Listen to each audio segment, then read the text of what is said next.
Let's go! At US Cellular, we heard you. You want a wireless plan that works for you. That's why we're giving you unlimited data for just $30 on a network ranked #1 in network quality performance. All that and no hidden fees. That's the best value in wireless. That work for you? US Cellular. Choose fair. For the best deals in wireless on a network that works in the middle of anywhere, visit Siskiyou Cellular, your local US Cellular agent. 7 locations, including Central Point off Plaza Boulevard. The Know Your Role campaign is incredibly needed and incredibly vital and important to establish boundaries, safe boundaries for children to play. It's got to be a proactive culture where everybody enjoys the game. At least creates awareness that some things need to change in order for the youth sports world and even actually the adult sports world to continue. Knowing your role means that the parent, the coach, the referee, the fans, we all have a role. Listen up, everyone. Listen up. You know that great deal got him a new car? This is a guy from Lithia who made it all possible. Carlos. Hey, Carlos. Hey, Carlos. You want someone who's going to take care of you and not just the dealership? My guy should be your guy. Hola, Carlos. But not for you, little sister. Thank you for coming. Find your guy during Jeep Adventure Days going on now at Lithia Chrysler Jeep Dodge of Medford and on lithiasuperstore.com. Not a dealership, a partnership. The days grow long, and the last school bell rings, calling you to pack a bag, grab the kids, and hit the road to that fabled land of green, where adventure drifts with you on the water and carries you through the trees. So let curiosity get the best of you and take the trail less traveled to Southern Oregon. Your journey begins when you travel Medford. Circle K is your on-the-go tailgate headquarters. Whether it's a home game or a road game, when you need a big play, call on My Circle K. From their always fresh premium brewed coffee, ice-cold fountain drinks and sodas, fresh made-for-travel deli items. When it comes to special teams, nothing is more special than My Circle K's Kickback Reward Program.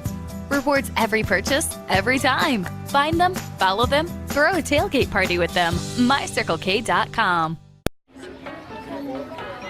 Listen up, everyone. Listen up. You know that great deal got him a new car? This is a guy from Lithia who made it all possible. Carlos. Hey, Carlos. Hey, Carlos. You want someone who's going to take care of you and not just the dealership? My guy should be your guy. Hola, Carlos. But not for you, little sister. Thank you for coming. Find your guy during Jeep Adventure Days going on now at Lithia Chrysler Jeep Dodge of Medford and on lithiasuperstore.com. Not a dealership, a partnership. This year, don't just replace your windows, renew them with beautiful and energy-efficient windows from Bill's Glass. Having new windows installed by Bill's Glass dramatically update and improves the look of your home and helps reduce energy bills year-round. Let Bill's Glass show you what you've been missing. Bill's Glass, the largest glass company in Southern Oregon for your home or auto, as well as the trusted industry leader for over 40 years. Bill's Glass in Ashland and Medford, and now Bill's Glass in Grants Pass. It takes meticulous planning,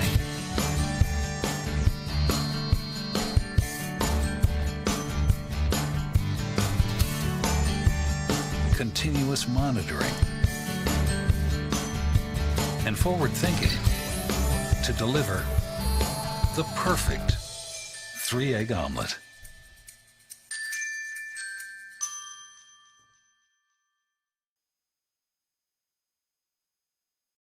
There's a time machine, not so far away, that takes you back to a world just a few streets wide, where wonder rules the day and families are transformed, from the smallest bug-eyed explorer to that surliest know-it-all.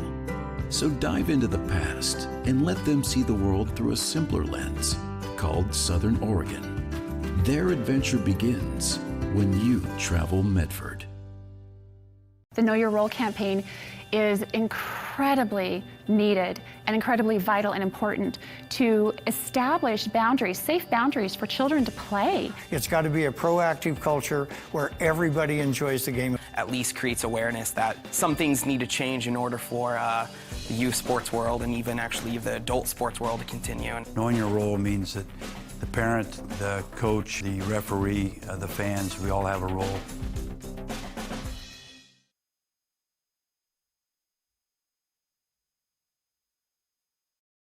Doctors James Savage and Rajiv Rajagopal are happy to welcome Dr. Brian Clevenger to the Associates for Oral and Maxillofacial Surgery. Their offices in Medford, Grants Pass, and Klamath Falls offers a full scope of services from corrective jaw surgery, wisdom teeth removal, general anesthesia, dental implants, and much more. For more information or to schedule a consultation, call 541-779-3781. That's 541-779-3781. At US Cellular, we heard you. You want a wireless plan that works for you. That's why we're giving you unlimited data for just $30 on a network ranked #1 in network quality performance. All that and no hidden fees. That's the best value in wireless. That work for you? US Cellular. Choose fair. For the best deals in wireless on a network that works in the middle of anywhere, visit Siskiyou Cellular, your local US Cellular agent. 7 locations, including Central Point off Plaza Boulevard.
Listen up, everyone. Listen up. You know that great deal got him a new car? This is a guy from Lithia who made it all possible. Carlos. Hey, Carlos. Hey, Carlos. You want someone who's gonna take care of you and not just the dealership? My guy should be your guy. Hola, Carlos. But not for you, little sister. Thank you for coming. Find your guy during Jeep Adventure Days going on now at Lithia Chrysler Jeep Dodge of Medford and on lithiasuperstore.com. Not a dealership, a partnership. This year, don't just replace your windows, renew them with beautiful and energy-efficient windows from Bill's Glass. Having new windows installed by Bill's Glass dramatically update and improves the look of your home and helps reduce energy bills year-round. Let Bill's Glass show you what you've been missing. Bill's Glass, the largest glass company in Southern Oregon for your home or auto, as well as the trusted industry leader for over 40 years. Bill's Glass in Ashland and Medford, and now Bill's Glass in Grants Pass.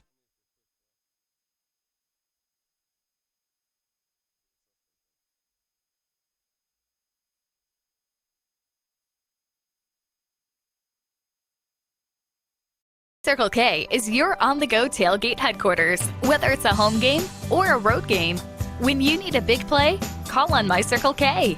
From their always fresh premium brewed coffee, ice-cold fountain drinks and sodas, fresh made-for-travel deli items.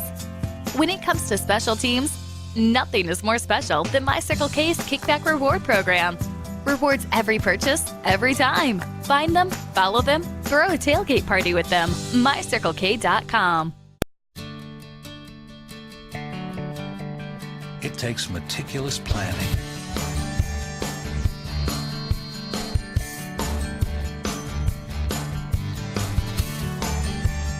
continuous monitoring,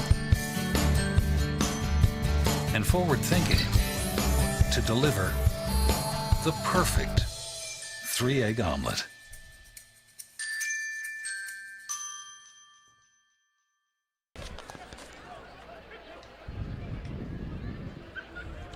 Check, check. Hello and welcome, sports fans, to this live video streaming event of Table Rock Sports Productions. I am Boomer Marshall. I'll be on the call tonight alongside Caleb Franklin, who will be on the video/color commentary. Chief has the night off as He's up in Sutherland with Papa Bill, hanging out up there with Grandma, my mom and dad. So hello to them up in Sutherland. Hello to you at home, watching live here from Spiegelberg Stadium, the site of this non-conference 6A matchup. And welcome to the Lithia Superstore Game of the Week, powered by U.S. Cellular at Siskiyou. Tonight we have the visiting McNary Celtics, 0-4, coming into tonight's matchup, taking on your home team, the South Medford Panthers, on homecoming night here at Spiegelberg Stadium in a blackout. As you can kind of see them down there on the field going through pregame warm-ups in all black, the student section in all black. I got all black on. I'm part of the blackout, so I'm here supporting as well. Ought to be an interesting matchup, though, tonight. On paper, South Medford 3-1, McNary 0-4. McNary went through the same thing last year. South got the better of them last year, but then they went on to win 4 games in a row in their conference and win their league as they beat West Salem in the finale. This McNary team is better, or they've got to be at least the best 0-4 team I've seen, at least walking by them on the field. Their running back, number 2, 6'2", 235 pounds, Junior Walling, an Oregon State commit. He's going to play linebacker there for them.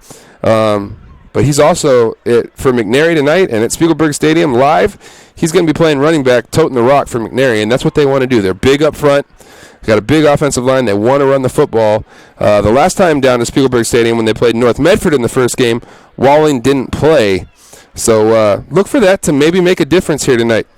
Also, their quarterback, number 12, Eric Barker, a big fella who can throw it. Reminds me, standing next to him, a little bit of myself when I was in high school. 6'4", 225 pounds. They have about 7 guys that go over 6'2" and 250 pounds on their offensive and defensive lines. So kind of a tale of 2 different teams. South Medford, not always the biggest team. They'll play hard. They'll come right at you. McNary, though, very big up front at skill position. And, it's going to be a tough matchup tonight for the Panthers. So anyways, let me move and transition on now. We're pleased to bring you this game here on TableRockSports.net in partnership with the Medford School District and our participating community business partners. Be sure to download the new version of our free app. Watch all Table Rock Sports network events on your phone, tablet, PC, or anywhere you connect for free. We also invite fans to check out all the features on TableRockSports.net, where you can find Southern Oregon Sports Spotlight, Athlete of the Week, Pick'em contests, and blogs from our broadcast team. When we come back to our pregame show, we'll have stats and summaries from the first 4 games for the Panthers. We'll chat a little bit about the last game up at McMinnville. We'll also have a preview of tonight's matchup. And, of course, we'll hear from the head coach, the old ball coach, Billy Singler, in his 22nd year, in his 22nd homecoming game. I might have a little story or two about a homecoming game along the way that might get things going. We're going to take a quick break. We'll be right back after this quick word from our sponsors.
Welcome back here live at Spiegelberg Stadium. I am Boomer Marshall alongside Caleb Franklin on the video and on the color tonight as Chief has the night off.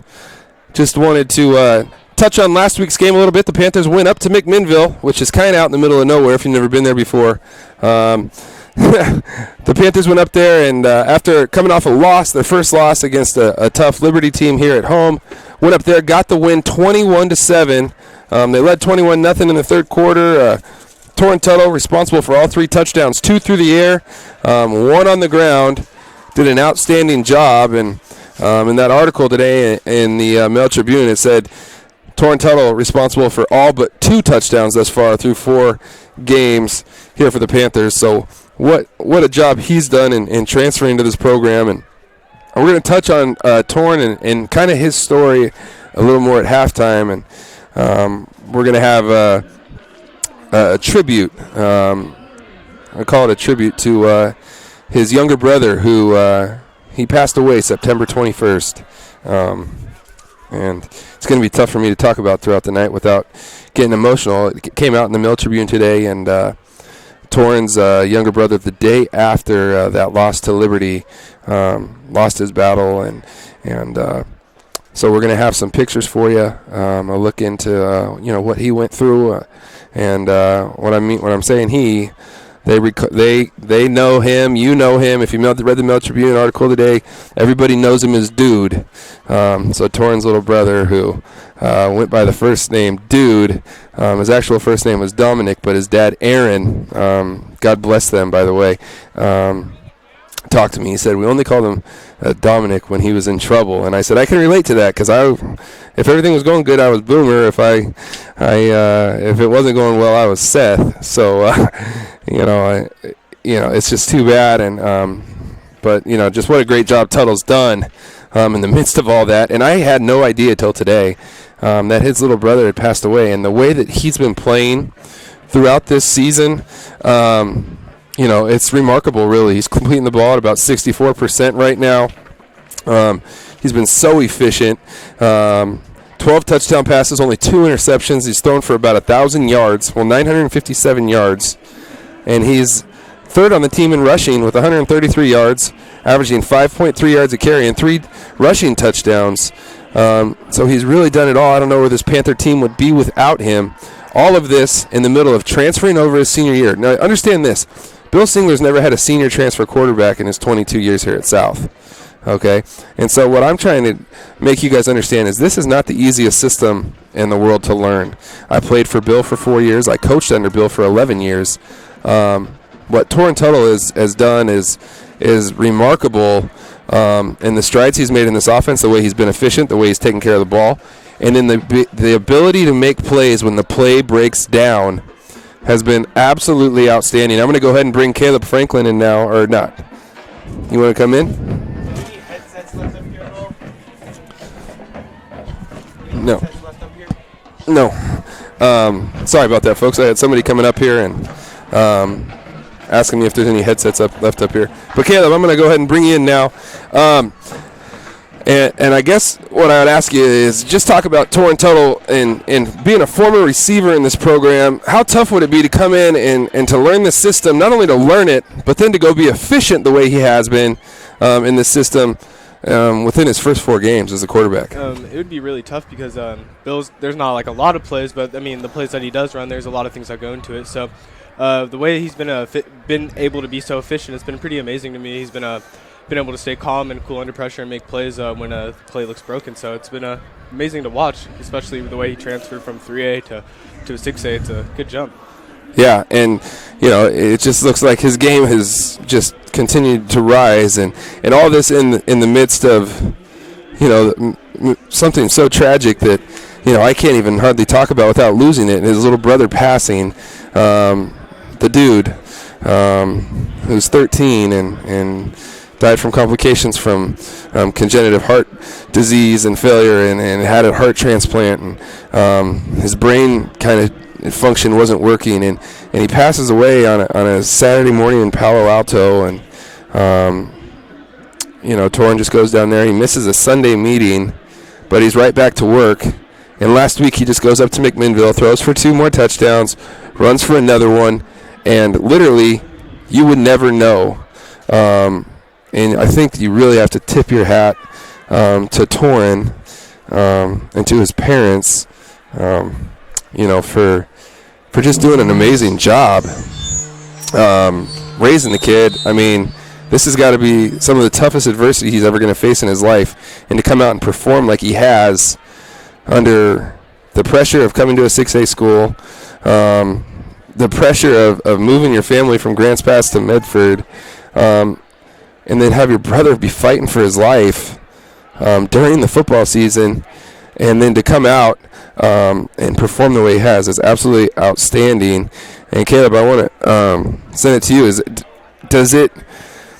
Is it maybe his outlet? Is it just a way that, you know, he doesn't have to think about it when he's out here playing, and he's using it as that, and you know, he's out here just playing football and living the dream. Yeah, that's what it sounds like. It just sounds like his outlet, just being a normal kid out there. Kind of when he's playing football, it looks like he's just effortless and just not thinking about it. So what you said, yeah, it just looks effortless and thoughtless to him. So he's just playing his game, and it brings him back to, not to reality, but just a different zone, you know? Yeah, and obviously it helps to have guys like Austin Boster, who leads the league in receiving, 23 receptions on the year, 472 yards, 7 touchdowns, repeat, 7 touchdowns in 4 games, averaging 20.5 yards a catch. And as we hear the Panther band in the background as they're playing the fight song here on Homecoming, it's a blackout here at Spiegelberg Stadium. Trey Alvarez also coming along nicely. I don't think he even had a catch in the first game. Ended up with 14 catches now for 168 yards, 12 yards a catch, 3 touchdowns on the season. Then Coda at 9 for 131. And Carson's coming on. You can see Carson starting to get some confidence. You can see a little bit of, unspoken communication from Tuttle and Coda looking for that big fella over the middle. If we can get the most out of Carson, Carson's got a really high ceiling. His potential is off the charts. If Carson, Coda, Trey Alvarez, Boster, with Tuttle, and then Mitchell Walker, who has 2 touchdowns on the year, now all of a sudden you have 4 legit guys that can make plays down the field, Caleb. And what does that mean for a quarterback? I mean, it's easy. I mean, everyone's open at that point. So, I mean, if one guy's not open, then you go to your second read, then your third read, and then you got a running back outlet sometimes. So it's a little perfect situation they got going on here, especially with the receiving core. Yeah, and it's tough because you don't want to play man coverage. When you play man coverage against a quarterback that can run, you got guys turning their back and running with receivers. So it forces teams to have to play zone. And then, you know, what happens is you give a Bill Singler, I don't care, quarterback system, you give them zone looks, they're going to pick you apart. Because Bill's going to say, hey, we're going to go read this outside linebacker on, you know, this route. And, hey, if he goes out, we're going to throw it behind him. If he drops back, we're going to throw it in the flat. And literally, you try to make it that simple. And Bill's been able to do that over the years. And obviously, Tuttle's grasping it. The great part about Tuttle that they haven't had a lot in the past is Tuttle has that dimension of being able to run the football when something breaks down. And so if you're gutsy enough to try to blitz and play man behind, now Tuttle's not going to just get like a first down or get back to the line of scrimmage. He might break 40 or 50 yards, and that gives like another home run threat to this Panther offense and the ability to really score rapidly like we saw in the second half of that Liberty game, KK. Yep. Rushing the ball, we talked a little bit with Coach Singler about it.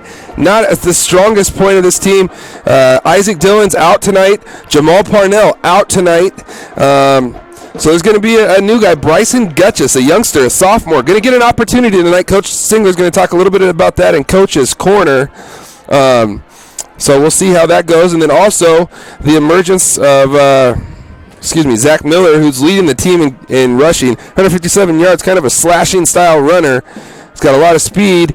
Just seems raw. Hasn't got maybe a lot of reps. His mesh handoffs, maybe his tracks aren't so clean. So hoping to get better in that. Look for a little, spark with Gutchess. And that's going to kind of round things out offensively. Got to have that offensive line to open some holes up there. Damian Jackson's going to have those boys ready to play. We're going to take a quick break. When we come back, we'll get Coach Singler's thoughts. And in Coach's Corner, don't go anywhere. Circle K is your on-the-go tailgate headquarters. Whether it's a home game or a road game, when you need a big play, call on My Circle K. From their always fresh premium brewed coffee, ice-cold fountain drinks and sodas, fresh made-for-travel deli items. When it comes to special teams, nothing is more special than My Circle K's Kickback Reward Program. Rewards every purchase, every time. Find them, follow them, throw a tailgate party with them. MyCircleK.com. It takes meticulous planning,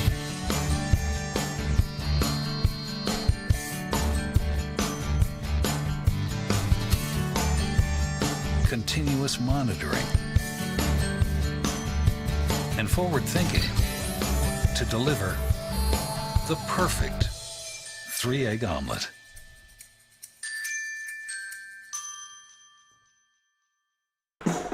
Hello and welcome back here. Boomer Marshall alongside Caleb Franklin. Had a chance to catch up with Coach Singler before tonight's contest. This is what he had to say about tonight's game.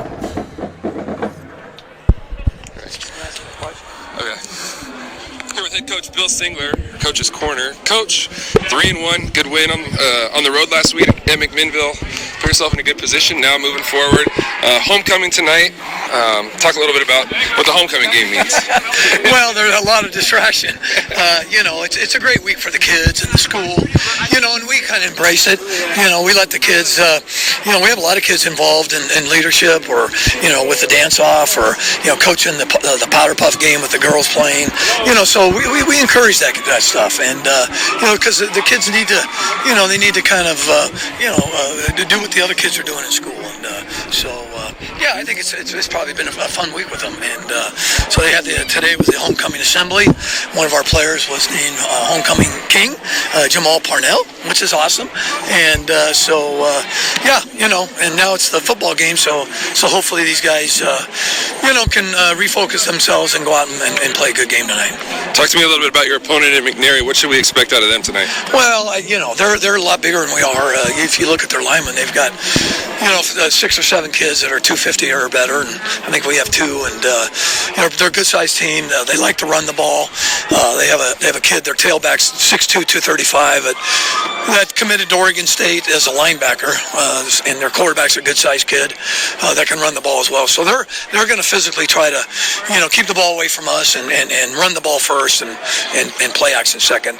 On defense, they kind of move in and out of an odd and to an even man front, which can cause you some confusion because for linemen, you can't settle on am I covered, am I uncovered? They're just going to have to react to what they see, and hopefully we've done enough prep and practice for them to be ready for that. Talk about your senior quarterback, Torrin Tuttle, a little bit, just about his progress in the system, being new to the program, and the strides you've seen him make since he's been here. Yeah, no, I'm really pleased with Torrin. Well, he came here in the spring and, just kind of settled in and became, a Panther and didn't draw attention to himself. A great team player, great person, the team embraced him, and he's been great. I mean, he's one of our most dedicated lifters, one of the first persons at meetings every day. He's a good student in the classroom. So, we've been blessed to have good quarterbacks and kids that have really, taken on the role as a leader and obviously as the offensive general. And he's done a great job. I'm really pleased with him. He's making good decisions, and that's part of being a quarterback. Really, is being a good decision maker. And I think you can see that. And he's making plays with his legs, which is good. That gives us another dimension. When things break down, he does have the quickness and elusiveness to make some plays down the field. How important is it for you guys this week to run the ball, from the backfield with a running back? Probably something that you guys can improve on. Yeah.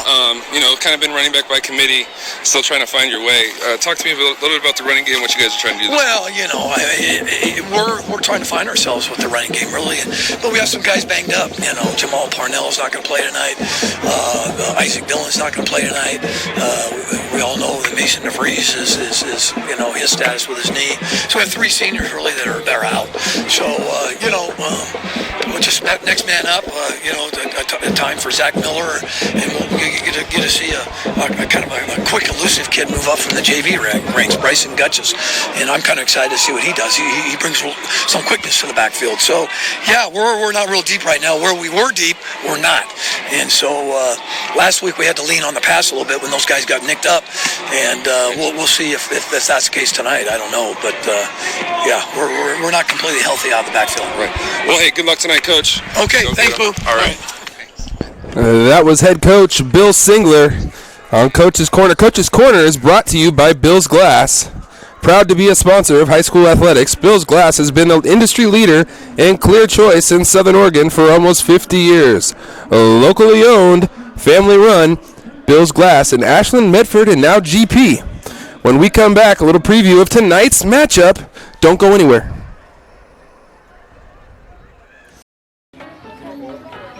Listen up, everyone. Listen up. You know that great deal got him a new car? This is the guy from Lithia who made it all possible, Carlos. Hey, Carlos. You want someone who's gonna take care of you and not just a dealership? My guy should be your guy. Hola, Carlos. But not for you, little sister. Thank you for coming. Find your guy during Jeep Adventure Days going on now at Lithia Chrysler Jeep Dodge of Medford and on lithiasuperstore.com. Not a dealership, a partnership. This year, don't just replace your windows, renew them with beautiful and energy-efficient windows from Bills Glass. Having new windows installed by Bills Glass dramatically update and improves the look of your home and helps reduce energy bills year-round. Let Bills Glass show you what you've been missing. Bills Glass, the largest glass company in Southern Oregon for your home or auto, as well as the trusted industry leader for over 40 years. Bills Glass in Ashland and Medford, and now Bills Glass in Grants Pass. Doctors James Savage and Rajiv Rajagopal are happy to welcome Dr. Brian Clevenger to the Associates for Oral and Maxillofacial Surgery. Their offices in Medford, Grants Pass, and Klamath Falls offers a full scope of services from corrective jaw surgery, wisdom teeth removal, general anesthesia, dental implants, and much more. For more information or to schedule a consultation, call 541-779-3781. That's 541-779-3781. At US Cellular, we heard you. You want a wireless plan that works for you. That's why we're giving you unlimited data for just $30 on a network ranked #1 in network quality performance. All that and no hidden fees. That's the best value in wireless. That work for you? US Cellular. Choose fair. For the best deals in wireless on a network that works in the middle of anywhere, visit Siskiyou Cellular, your local US Cellular agent. 7 locations, including Central Point off Plaza Boulevard. Hello and welcome back here. The Panthers took the field during Coach's Corner. Getting ready to go. National anthem. Couldn't help but notice Torrin Tuttle come out of the huddle and lead the Panthers on the field, and hands raised to the sky. Doing so, pretty special. And this is what he has taped on his wrist. And like I said, he goes by Dude. Torrin's little brother who just passed says, "For you, Dude." He puts it on his left hand because Torrin's little brother, Dude, had brain malfunction or brain loss, and used to be right-handed and then started trying to teach himself how to be left-handed through all of it. So the helmet sticker that the Panthers don is on the left side of the back of their helmet, and Torrin Tuttle on his wrist, on his left wrist, with a purpose, "For you, Dude," and a heart on the right wrist. So with heavy hearts tonight, we're thinking about you, brother. And it looks like the Panthers have won the toss and have elected to receive. Caleb, give me three keys for the Panthers to get a victory tonight. I think win first and second down is a good one. Limit the turnovers and kind of establish a running game. Get like 3 to 4 yards of carry. Just establish themselves, like Bill said in Coach's Corner. Right. Always nice to establish that early. Panthers have won the toss. They have elected to receive. We're about 1 minute away from kickoff. We're going to take one more quick break. When we come back, there's a time machine not so far away that takes you back to a world just a few streets wide, where wonder rules the day and families are transformed, from the smallest bug-eyed explorer to that surliest know-it-all. So dive into the past and let them see the world through a simpler lens called Southern Oregon. Yeah, we're back here live. Both sides take the field here. Student section's pumped up. It's homecoming night. It's a blackout. KK's ready. Boom's ready. Bill and Coach Tejada are next to me. They're ready. Let's go get a dub.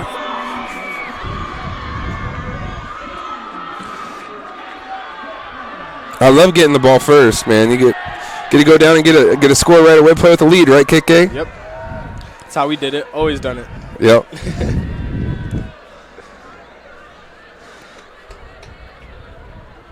Back to receive for the Panthers, Austin Boster. Lightning in a bottle. And we're off here at Spiegelberg Stadium. Straight to Austin Boster and letting it develop. He'll burst to the outside, out to the 25, out to the 30, and pushed out of bounds there onto the track. And that's where the Panthers will get started there on the McNary 31 on the right hash. 1st and 10. The offense will come out onto the field, led by the senior quarterback, Torrin Tuttle. Tuttle off to an outstanding start, completing the ball at 63%, throwing for just under 1,000 yards in his first 4 games with 12 touchdowns through the air, and has been as dynamic as anybody could have hoped for. Here we go, 2 receivers to the bottom of your screen. Coda, a tight end to the top. Drop back to pass is Tuttle. He's going to make a guy miss in the backfield, upfield for about 4 yards. It looked like Tuttle was down. He is down. So that's going to bring up a 2nd and 6.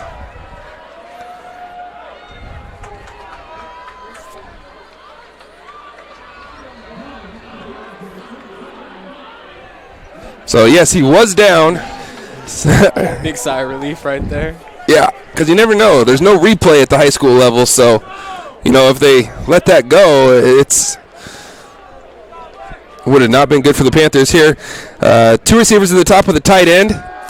Tuttle will sprint right, and he's going to throw right, and Alvarez drops it. It looks like it might have been a little low, and if you're Alvarez, you got to flip those hands around. Instead of having that right hand on top, get your hands underneath the ball. Kind of receiver 101 there, KK. Yep. With that right hand on top of it, that's going to knock it downward. It's tough to make that catch. If you put both hands underneath, give yourself an opportunity. So that'll bring up a 3rd and about 6 here from the 35-yard line, just left of center. And I mean just left of center, just left of the center of the football field. Coda and Alvarez down here to the bottom of your screen. Walker and Boster to the top. Miller in the backfield. Alvarez will go in motion. Alvarez will run into the flat. Boster looking to get open. Throws to Mitchell Walker on the run. And it's complete on 3rd and 6. Great throw there by Torrin Tuttle on the run. Walker goes up and makes a great play. High pointing the ball. 1st down Panthers. And now South Medford will go hurry up. Get up to the line. Here we go. Trips to the bottom of the screen.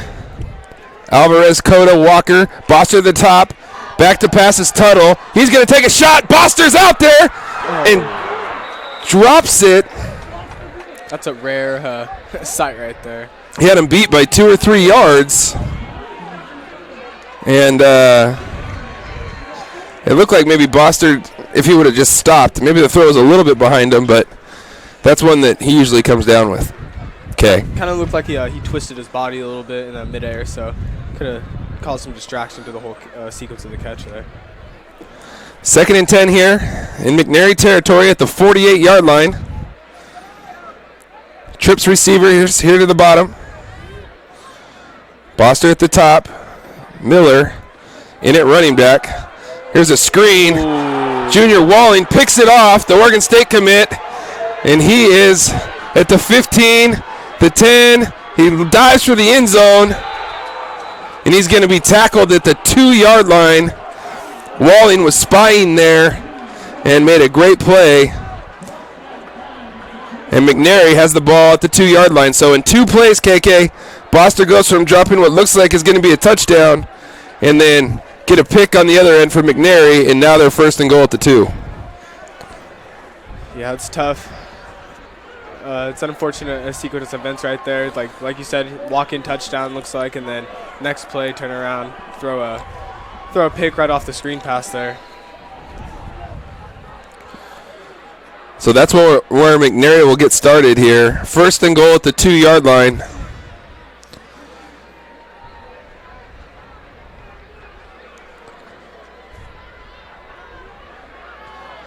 Out comes that McNary offense led by quarterback Eric Barker. Looks like we might have a timeout. It is a timeout. McNary will take one with him. when we come back. First and goal at the 2 for McNary. Hold on, not clear.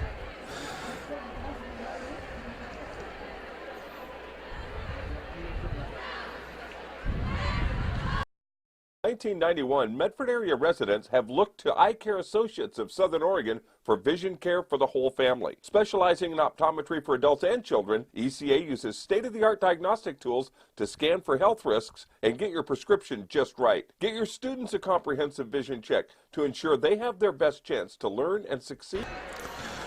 First and goal at the 2 on the 22nd timeout. Walling takes the handoff. Panther defense is there and drop him there for a loss of 2 yards. Good penetration by that Panther front up front. Justin Josephson, a first to make contact, KK.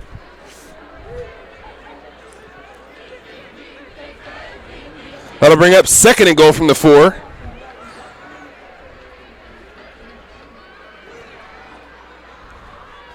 With a wing, quarterback Barker will throw out there.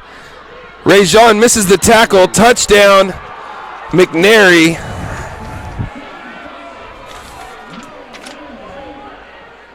And that was number 6, Noah Lelak, the senior receiver, 6'1", 175 pounds.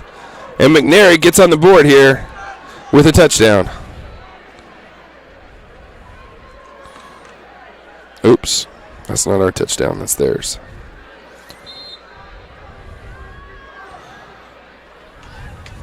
Selt's trying to add the extra point. Good snap. Hold is down. Kick is up. Blocked. And it is blocked. That was Justin Josephson again who made the tackle on first and goal against Walling. You never know. Those extra points always come back to haunt you. But didn't see that coming. As it was the play before the turnover was the fade to Boster, which they normally hook up, and had him open, dropped it. Next play is the screen pass, and Junior Walling, the Oregon State commit, did a great job at the defensive end position, whether it was a called spy or reacting to the screen and basically just doing it on his own, able to get in front of the pass and that screen pass, and then almost take it to the house. That's where we're at right now. McNary leading 6-0 with 10 minutes and 8 seconds left here in the first quarter.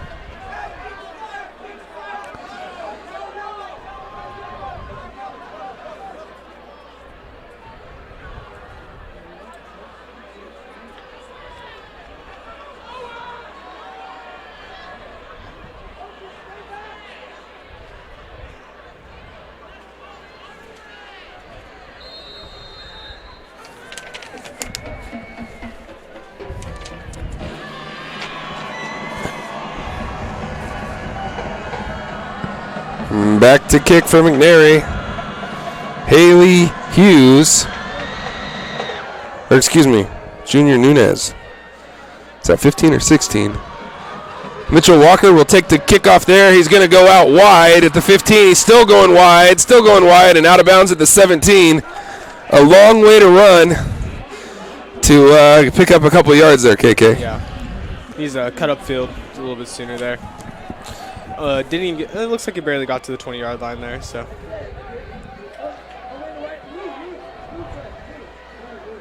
Panthers offense back onto the field here with 9:58 left in the first quarter.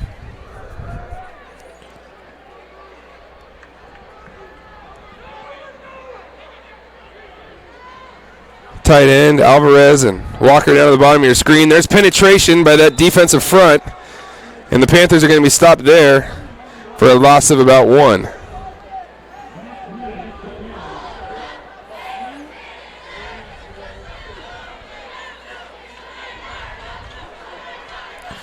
Loss of 2, I'm sorry. 2nd and 12 here from the Panthers' own 15.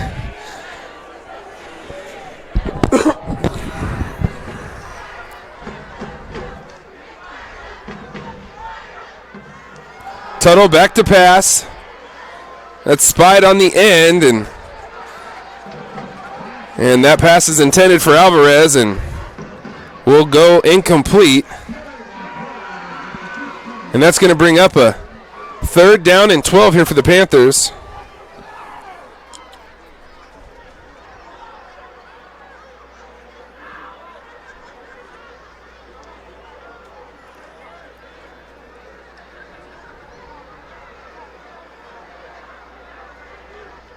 Here with 4 down linemen is McNary.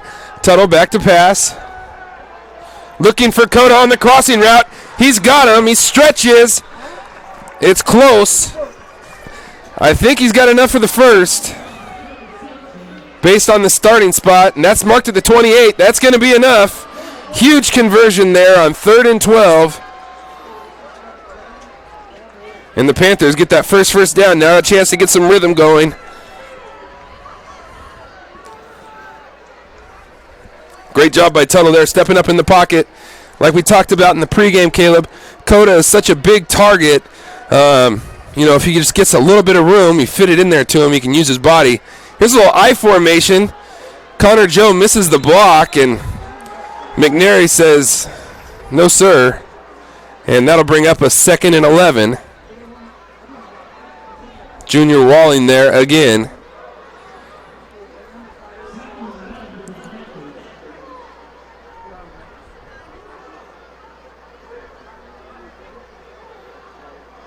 Torrin Tuttle in the huddle. They're going to go stay in that same personnel, that I formation. Got Boster and Alvarez down here to the bottom of your screen. Coda, that close tight end formation to the top of your screen. Here's a play action. Boster on the curl, Alvarez out in the flat, and Alvarez with the hand placement again drops another one. That top hand up, Caleb, on the ball that's out in front of you. You got to have both hands underneath the ball if it's below your waist or your chest.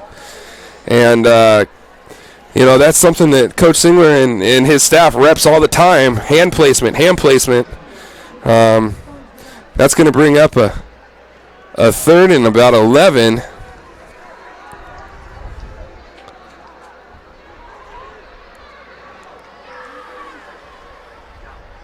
Snap to Tuttle. He's dropping back, looking for Coda. And it's just knocked away. Coda had his hands around it. DB did a nice job coming in and making a play, and South Medford will send the punt team out.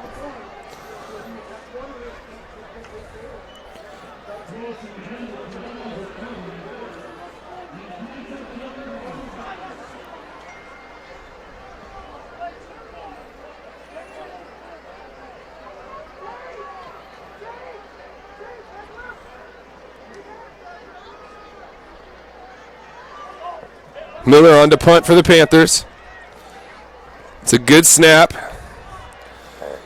It's a decent punt out past the 45. Takes a McNary bounce, hit McNary, Blair.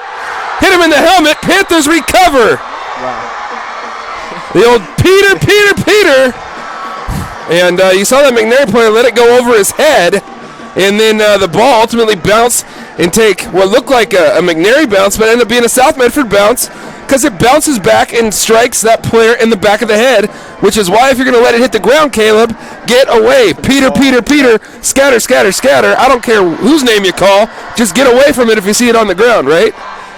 It's a tough situation. It's unfortunate for McNary, but South Medford capitalizes on it. See if they can mount a drive here after going 4 and out. Not 4 and out, 3 and out, but. Yeah, having to punt. Yeah. Tuttle back to pass, little screen out to the right side. Miller's out there. He makes the catch, spins off of one, fights forward. Now down to about the 33-yard line, so a good pickup on 1st down.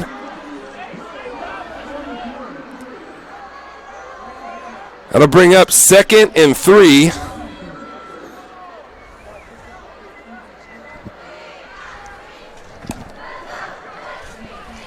Here with about 7.5 minutes remaining.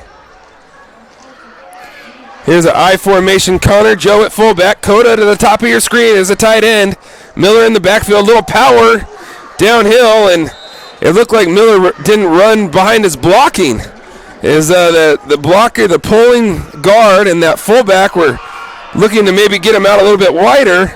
He almost looked to cut it back into the defense where they were blocking him back into. So that'll bring up a critical 3rd down and 4 here. Probably 4 down situation for the Panthers.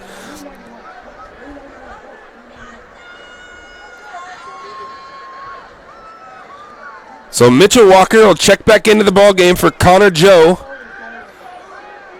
Tuttle in the shotgun. We'll go 3 receivers here to the bottom of your screen with Coda as the tight end. Top of the screen is Boster. McNary shows a little pressure. Man coverage. Walker separates. That's got to be PI, and it's not.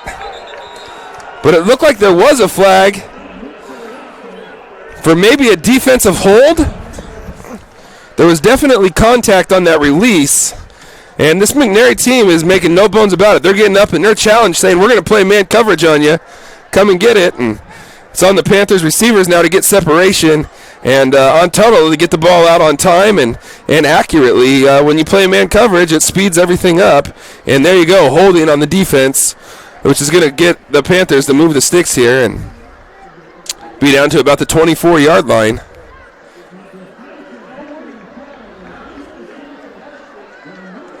So McNary got a break early when they picked off Tuttle's screen pass.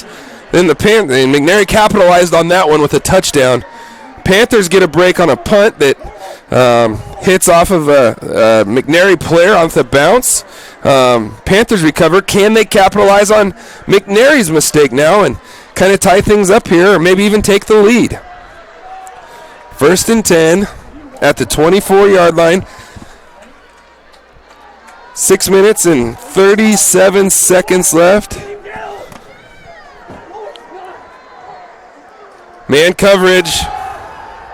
Looking for Alvarez on the wheel. Throws out there. Goes up and unable to come down with it. Looked like a good ball from Tuttle.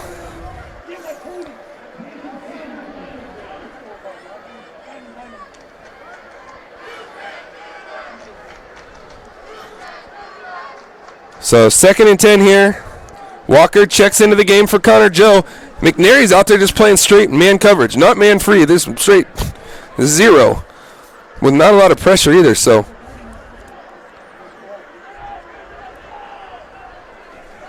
here's a 4 wide set. Screen pass out to the right. Nobody out there. If they could get a block, comes back and able to get it. If man coverage for those receivers, you got to run them off. That's going to bring up a 3rd down in about 3, maybe 3rd and 2. Here's 6 minutes, 22 seconds left. Sorry, I'm going to get that clock right.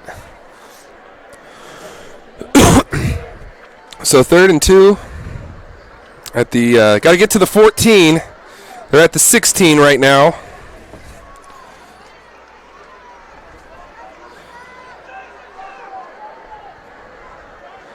So they're going to go a tight end, or trips to the bottom, tight end close to the top. Here's the handoff. Miller makes a cut, leans forward. It's going to be really close. Looks like that official's got it marked right at the 14-yard line. Now they're walking in a little tighter. Looks like they're going to mark it short. Originally they were going to mark it at the 14. So that's going to be 4th and about 1 there.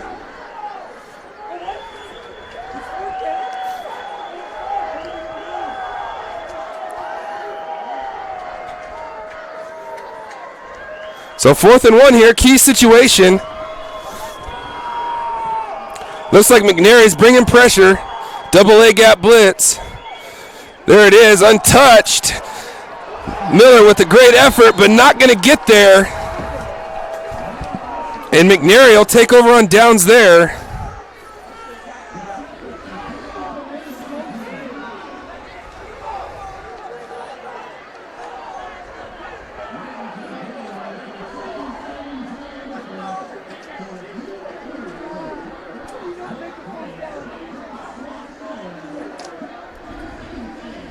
Well, I tell you, that spot that they got on that 3rd and 2, Caleb, when the person on the South Medford sideline, he was coming in inside the 14-yard line, and then the umpire marked it back at the 15, which the runner was all the way out by the number. Snap, handoff. The flag goes down there. And it looks like they're going to have a hold against McNary, and that'll move him back. 5 minutes, 24 seconds left to play here in the first quarter. McNary leads 6-0.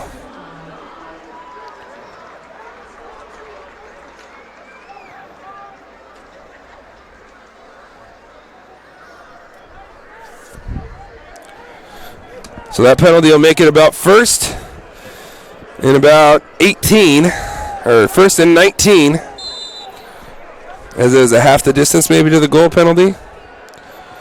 Barker back in the gun. Low snap. There's a hitch out there to the top of your screen, and a good tackle there by the Panthers and Mitchell Walker, but not before McNary picks up about 8 or 9 yards there. That'll bring up a 2nd and 11. 5 minutes left here in the first quarter. Panthers trailing 6-0.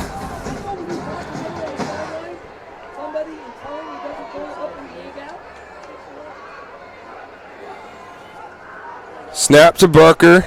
Josephson, a nice play there from his defensive end spot as he was able to shed the blocker and limit him to about a 2-yard gain. So that's going to bring up a 3rd and about 8.5 here.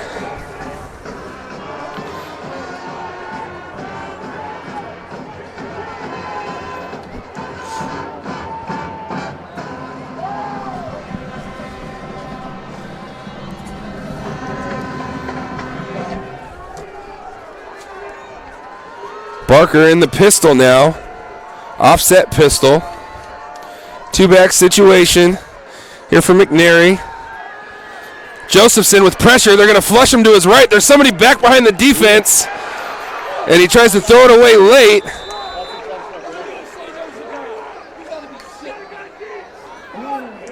And they are going to say there was a back in the area, which got to respect Barker for trying to get rid of it there, but regardless, the Panthers will take over.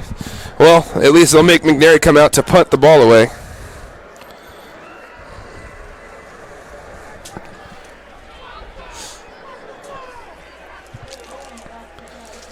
Thank you.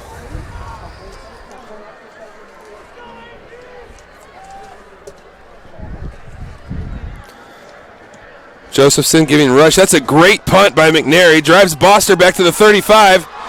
He's got a lane. He's out to the 45, the 50. He's got a man out in front. Cuts back to the 30.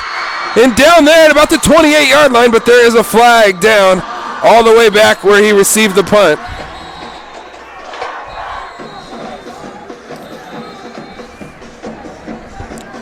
So hold the celebration for the moment.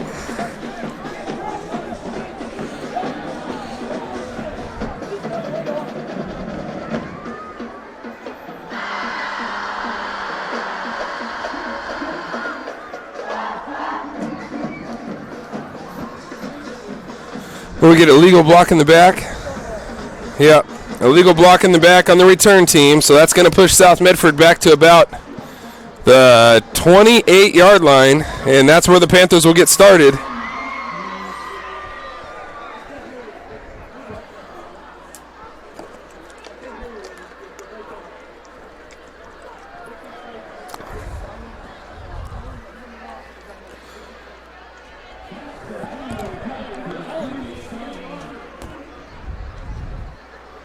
Three minutes and 40 seconds left here in the first half.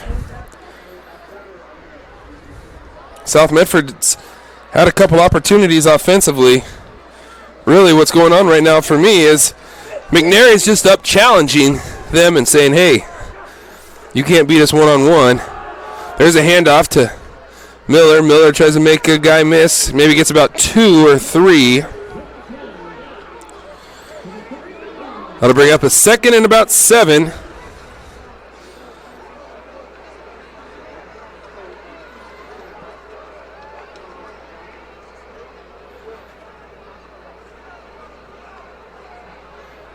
Toto waiting for the play.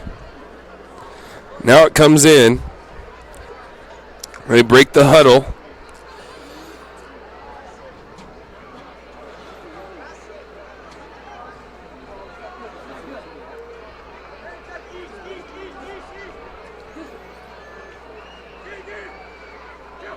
One high situation. They're going to run toss out there and not much doing for Zach Miller. That one high safety look. That leaves an extra guy in the box.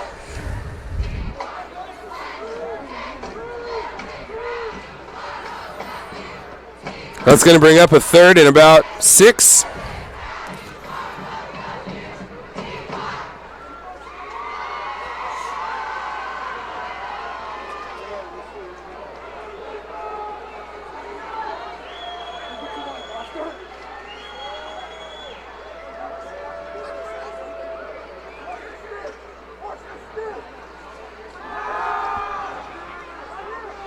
Total, not much there. Now we'll roll back out to the right. Stutter step, he drops him there. Left some laundry on the floor. They mark him out short of the first down.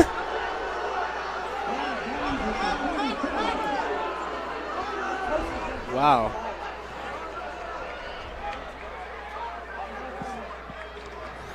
I thought he had the first down easily, it looked. Like he ran across it. Yeah.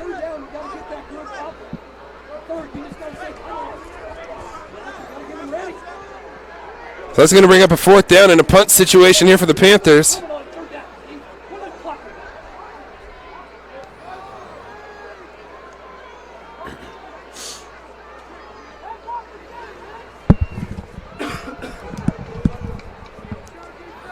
Good snap, Miller.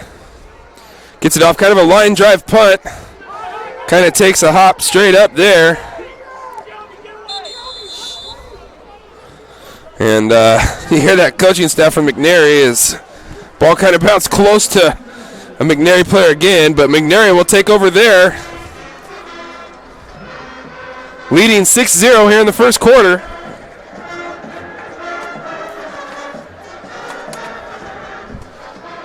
Fans, before or after the game, stop in at Arby's at 41 East Stewart Avenue in Medford, where they have the meats, and they mean it, for sandwiches, of course.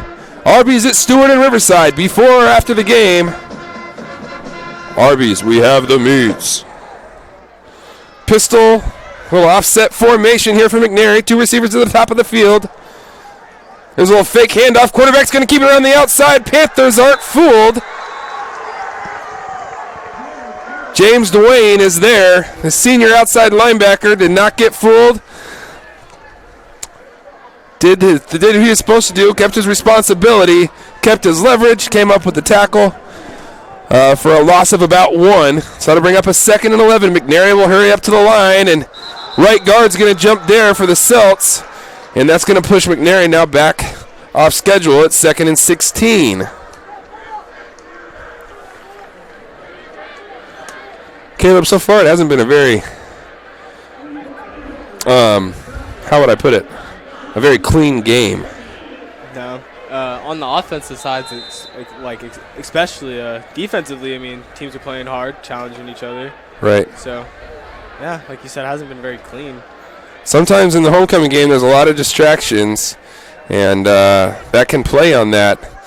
I know Coach Singler's worried about a screen situation here for McNary. Dwayne comes up. Safety comes up with bad leverage, and receiver's going to get enough, or the running back now gets enough for the first down. Some laundry on the field. Nico Sandoval, the 5'8" senior, kind of a little scat back, and a late flag now is going to be at the 35-yard line, and that's a holding penalty there. That's going to push him back 10 yards from the spot, so it'll push him back to the 25-yard line. That'll bring up a 2nd and 20, 2nd and 19 at about that, after a first down for McNary, and or what looked like a first down. That's twice now. Ray Jean's lost his leverage, KK. His number 1 rule as a corner is nobody outside of you, right? Yep. So you got your safety running the alley there. If he keeps his leverage, you know, that's his job. 4 wide shotgun formation. Here's a little wheel route at the bottom of the screen. Pressure from the Panthers, and that ball's out. Ball's fumbled there from Barker. Barker recovers it. That's going to bring up a 3rd down and about 30. So 3rd in California for the Celts here with 23 seconds left. I'm sure McNary will let it run out for the quarter.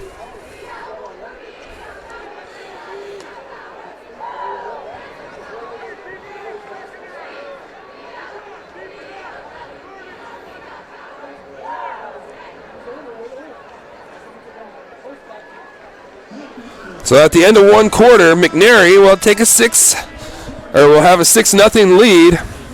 We're going to take a quick break. When we come back, second quarter action. Don't go anywhere. There's a time machine, not so far away, that takes you back to a world just a few streets wide, where wonder rules the day and families are transformed, from the smallest bug-eyed explorer to that surliest know-it-all. So dive into the past and let them see the world through a simpler lens called Southern Oregon. Their adventure begins when you travel Medford. The Know Your Role campaign is incredibly needed and incredibly vital and important to establish boundaries, safe boundaries for children to play. It's got to be a proactive culture where everybody enjoys the game. At least creates awareness that some things need to change in order for the youth sports world and even actually the adult sports world to continue. Knowing your role means that the parent, the coach, the referee, the fans, we all have a role. Welcome back here. Third down and 30.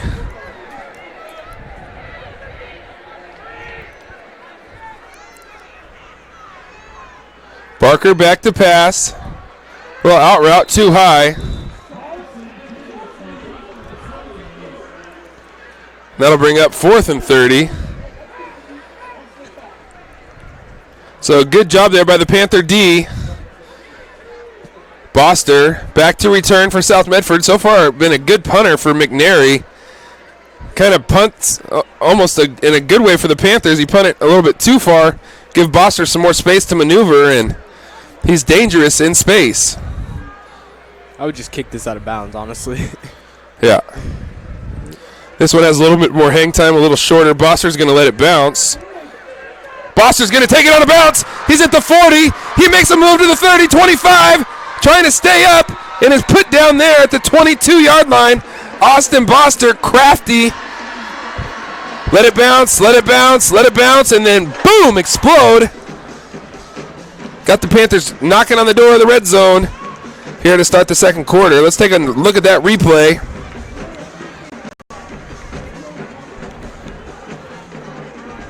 Here's the punt.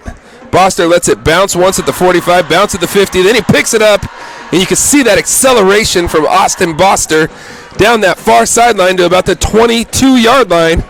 That's where the Panthers will take over, down 6-0, desperately needing to get a score, get something going here on offense. A McNary player comes onto the field late, trips on a South Medford receiver. There's Bryson Gutchess, the sophomore running back, as he kind of makes his way down to about the 19-yard line for a pickup of 3.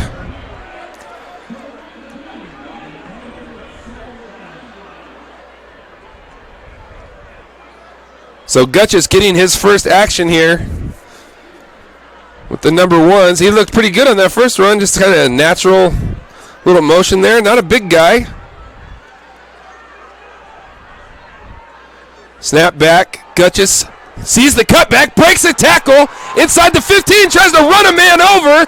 He stays on his feet down to about the 12-yard line, 11-yard line. Bryson Gutchess, great vision to start with. Runs through a tackle and then says, hey, I'm going to take you on man for man right here. And let's see who's who. Welcome to varsity football, Mr. Gutchess. Tight end here to the bottom of your screen in Coda. Connor Joe at fullback. Gutchess at tailback. Here's a handoff to the outside, left side. Gutchess down to about the 8-yard line. And he'll pick up 3 or 4 more. Kind of like we talked about before the game, Caleb. Stay on script, so to say. 3 to 4 yards on first down. Opens up that playbook.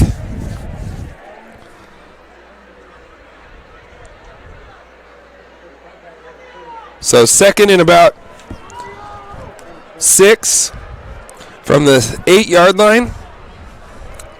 Here with 10 minutes left in the second quarter. Man coverage at the bottom of the screen. Here comes a blitz from the slot defender. Does Gutchess see it? No, he doesn't. Throw goes up. Alvarez goes up. Leaping catch. Touchdown, Panthers. Here's one for you, dude. Tuttle to Alvarez. We're all tied up.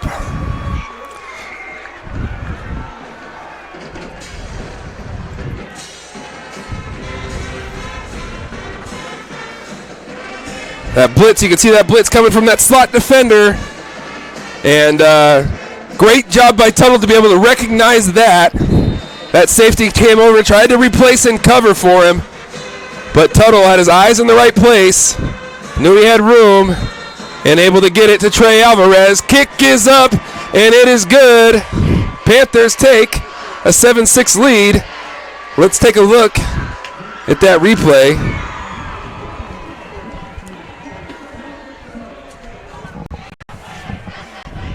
Here they break from the huddle. Did I not get the replay? Son of a gun. Well, I pretty much gave you a replay word for word. But scores from around and updates from around town, well, around the conference. North Medford and Sheldon tied at 7 apiece. Grants Pass, Roseburg tied at 7 apiece. Ashland leads 6-0 over Churchill. And that's all I got so far. North Medford jumped on top 7-0. Sheldon just answered, though, with a touchdown of their own. And they're tied up.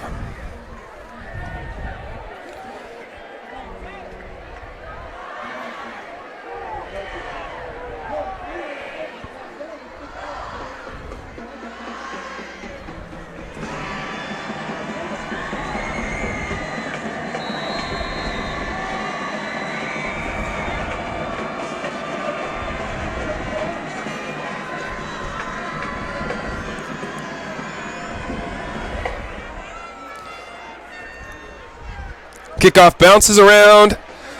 Panthers are kind of out of their lanes on this next side as they squeeze, but a good job recovering. And McNary will make it out to about the 26-yard line.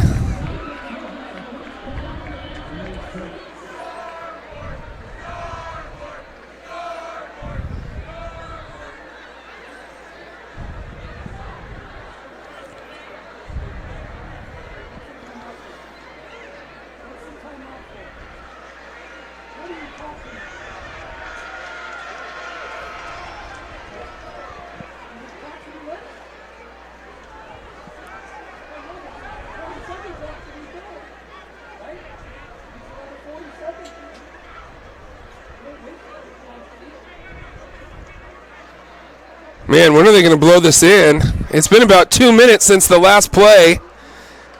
Did they get a charge timeout? They still didn't even blow it in. Pickup of about 2 there.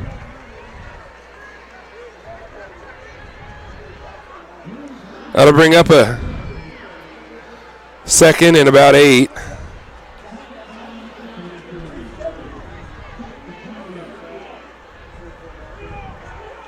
Haven't really seen Walling a whole bunch since that first series or two. He's down on the sideline stretching out his groin, hip flexor. He hasn't been, I think he pulled it on one of the tackles. There's a little pump and go down to the bottom of the screen. It's caught there.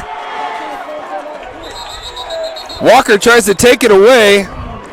But McNary's 23, Riley Flores, the senior, 6'2", 175 pounds, reaches out, makes the catch on a nice throw from Eric Barker. First down, McNary. There's a flag down, but I think it's in the neighborhood of defensive pass interference or maybe a hold.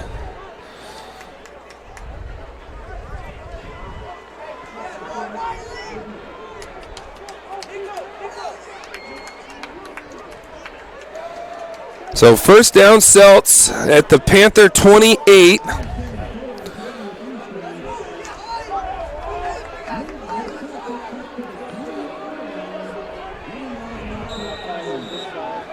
So here they go, tight end with a wing and 2 receivers to the top of your screen.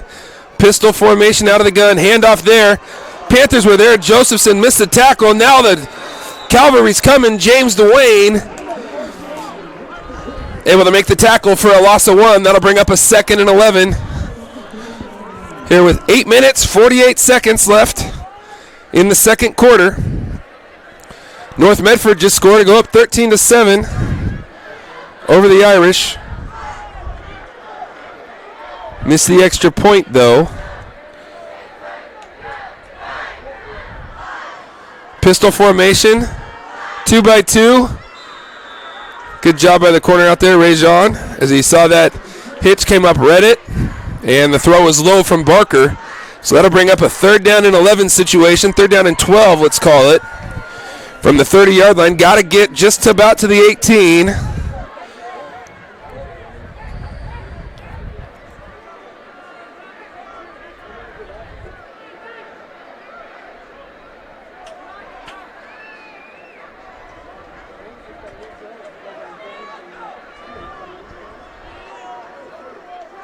Two by two formation, 2 receivers at the bottom, 2 receivers to the top. Offset shotgun. Barker will sprint to his right, throw it there, and that ball will be dropped kind of in and out of the hands of the receiver, and that'll bring up a 4th down and 12.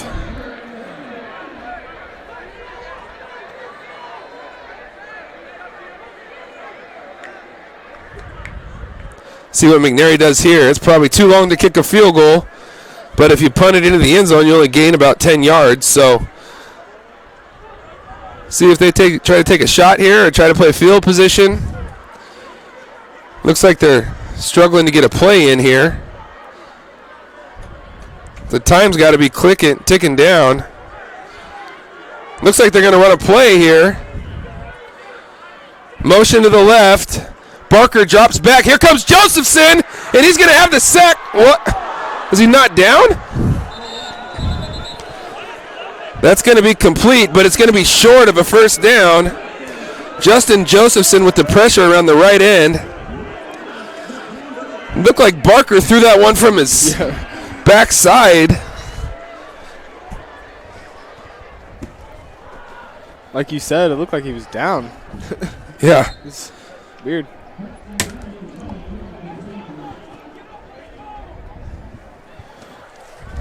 So Panthers will take over there.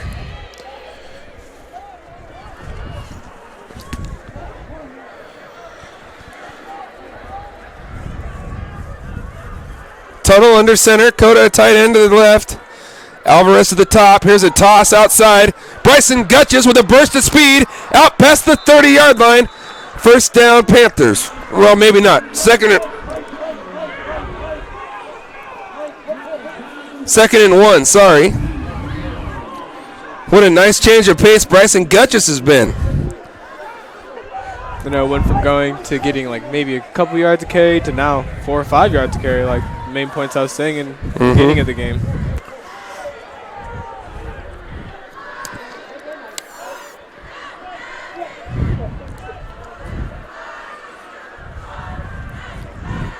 Tuttle looking over.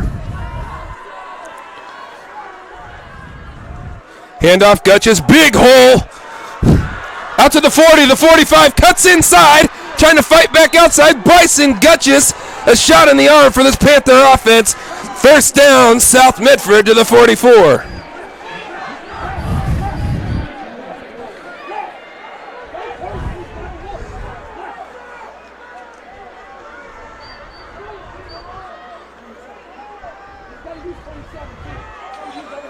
Big bubble up there to the top.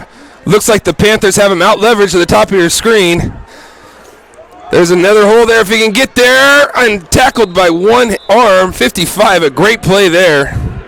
Griffin Hubbard, 6'3", 200-pound junior, reached out, brought Bryson down. So we're going to go 2 receivers here to the bottom of your screen, and Boster and Alvarez.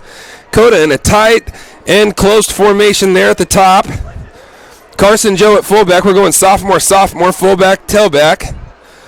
Here's a toss left. Gutches makes a man miss in the backfield, and here comes a flag.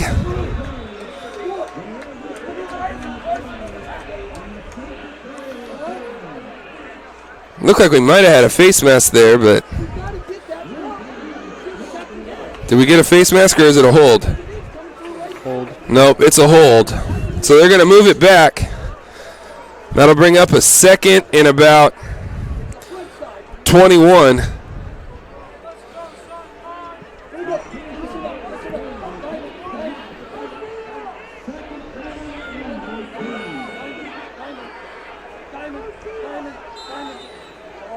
Connor Joe coming out of the game. Mitchell Walker coming in.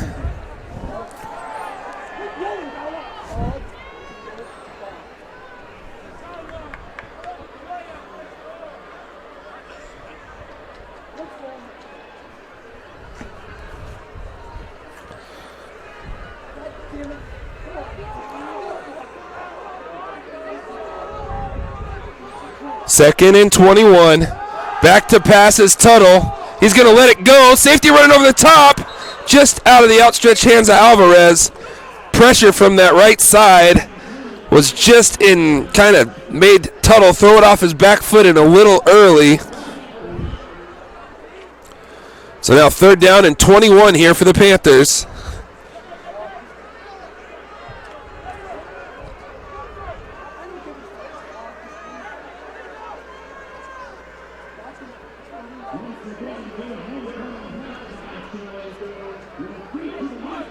Panthers leading 7-6 here in the second quarter. 5 minutes, 49 seconds left to play in the second.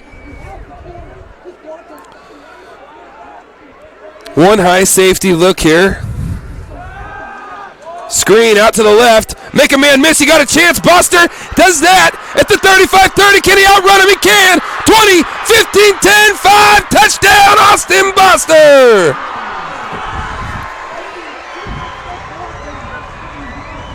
Here's another one for Dude. Torrin Tuttle, Austin Buster for the 8th time this season to pay dirt.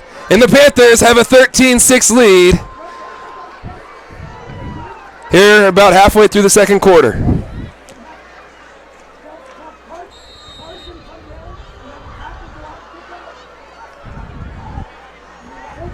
Snap is good, hold is good, kick is up and good. Panthers take a 14-6 lead here halfway through the second quarter on homecoming night. It's a blackout. Got off to a little bit of a slow start. Starting to find their rhythm here, and helps when you got guys like Austin Buster that can catch the ball out in the open field and make plays like this. Let's take a look at it. I think we got it a little bit late. Right when he's on the catch there, there's that stick, that move, cuts to the outside, makes a man miss, and outruns him from there. Austin Buster, the senior, on homecoming. Great piece of running there, KK. Looked like you back in the day. Maybe a little bit better than me, honestly. There wasn't very many receivers better than number 6, so. I mean, Austin's very good, but. Could never score on that Disney screen, though, so. Yeah, kind of seems to get it a little bit more than me. You guys were playing West Lynn and.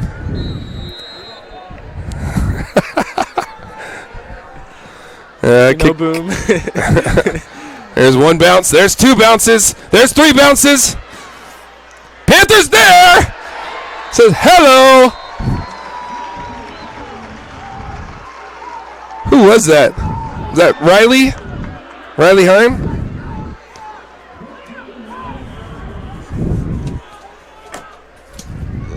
That was Alvarez. 23? No, 13, Alvarez. Are you sure? I thought it was 23. No, they were giving Alvarez a hug over there.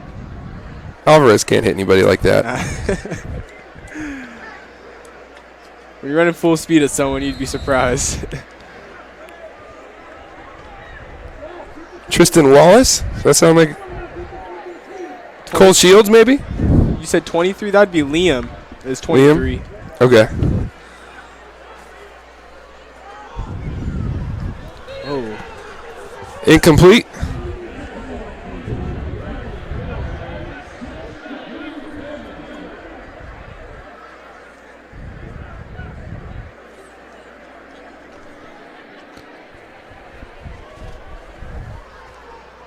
So 2nd and 10 here for the Celts.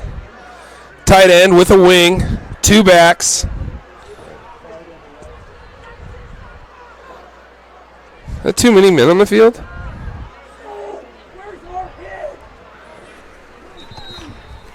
One, 2, 3, 4, 5, 6, 7, 8, 9, 10, 11. I thought they had too many guys out there. Maybe they're just unbalanced. That'll bring up a 3rd down and about 6 here with 5 minutes left and counting here in the second quarter. Panthers have scored 14 unanswered. Looking to get off the field here and give the ball back to Torn Tuttle in the offense.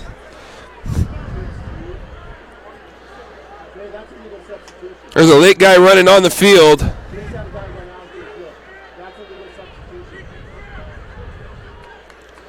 That's the old 7th grade play when the coach walks over with him and he stands on the sideline.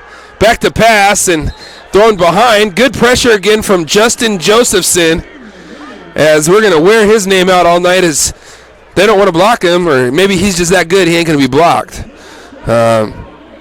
First team all-leaguer last year at 5'10", 170 pounds. So that should tell you all you need to know about his motor and how he plays. That's going to bring up a 4th down and a punt situation here for the McNary Celtics. Boster back to receive. Snap to the left a little bit, able to get it off. Boster kind of gets out of the way as of late. Panthers hustle back and recover it just to make sure. It looked like Caleb Barney there. Back to recover, and that's where the Panthers will take over at their own 38-yard line.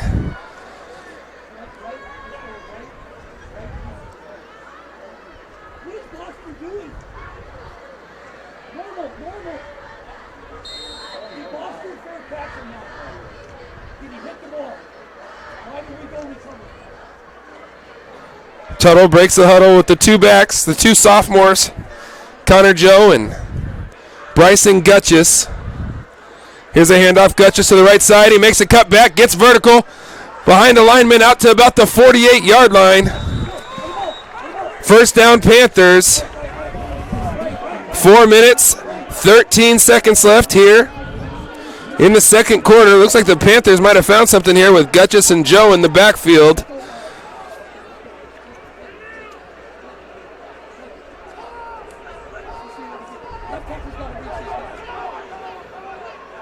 Tuttle under center, and they'll toss it to the boundary, and there's a great crackback block at the top of the screen by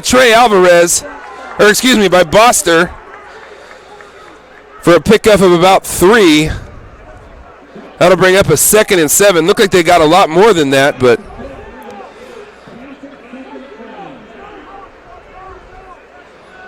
Panthers huddling. 3 minutes, 33 seconds left. Didn't he go out of bounds? Wouldn't the clock stop?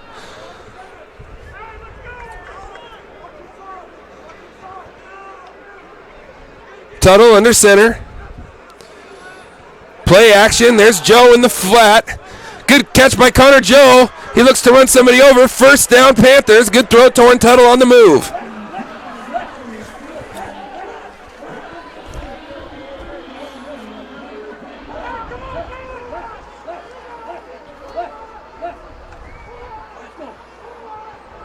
Tuttle under center.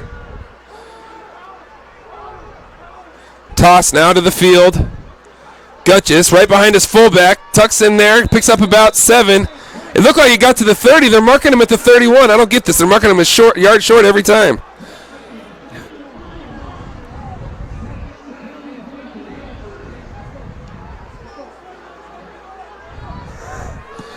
So 2nd and about 3. Tuttle under center.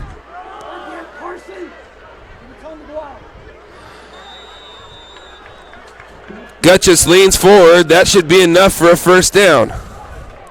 2 minutes, 26 seconds left.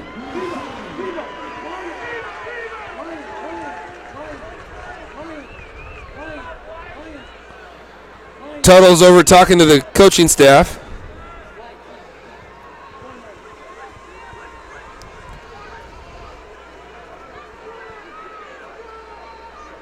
Under center is Tuttle. They'll pitch it out here to Gutchess.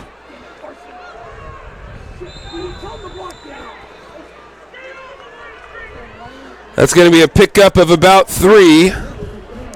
That'll bring up a 2nd and 7 here. 1 minute and 50 and counting.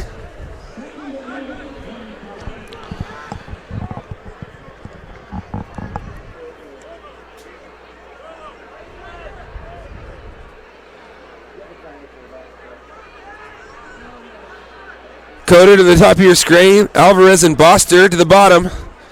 Play action. There's Connor Joe again.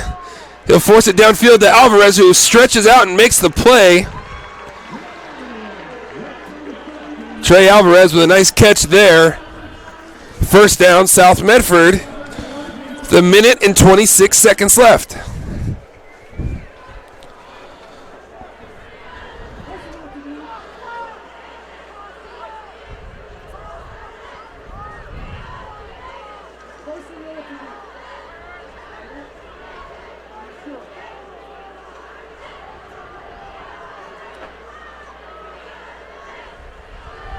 Coda open in the end zone. Tuttle throws it. Touchdown. Here's another one for the dude. Carson Coda from Torrin Tuttle. Touchdown, South Medford.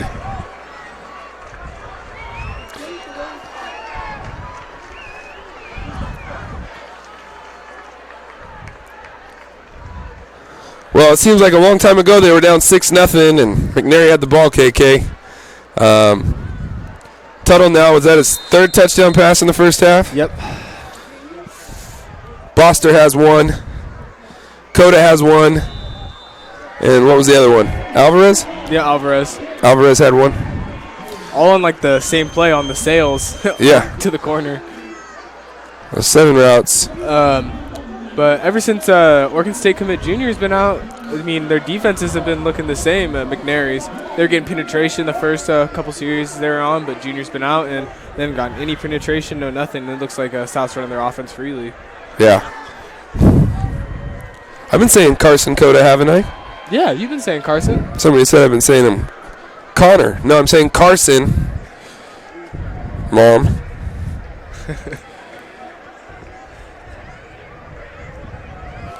Touchdown Panthers. Let's take a look at the replay. Here they are breaking the huddle. Let's fast forward that. You can see the guy right over the top of Coda is peeking in the backfield. Nobody back there with him, and easy pitch and catch to 6'4", 230 pounds. Touchdown South Medford here with a minute and 20 seconds left.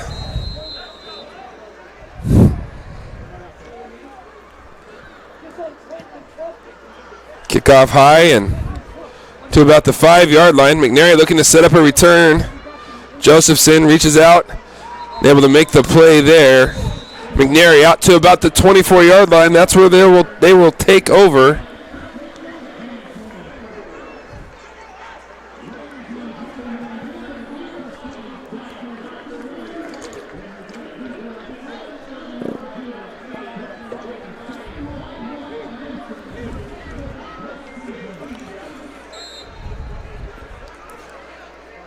Connor Joe, yeah. Is it Connor or Carson? Oh, Connor Joe? It might be Carson Joe.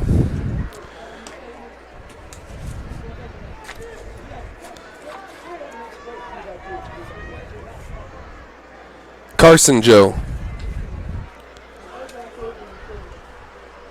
Here's a fly sweep to the top. It looked like Josephson had contained. Good play there from safeties at Riley Heim. Tough to see those black jerseys, those numbers. 22. Yeah, Riley Heim.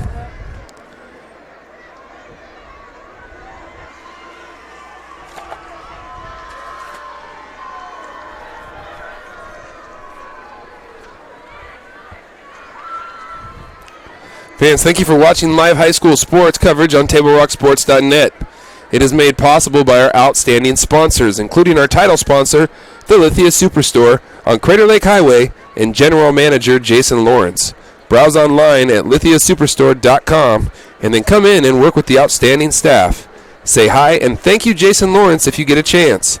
Our title sponsor, Lithia Superstore. Fans, get your crunch on with crispy, crunchy chicken, available at My Circle K. That's a game winner right there. Find them, follow them, kick back with them at mycirclek.com. McNary, a little hitch to the bottom of your screen. Walker with good technique, and they're going to call him out of bounds, so they're going to stop the clock there. That'll bring up a third down and about 1.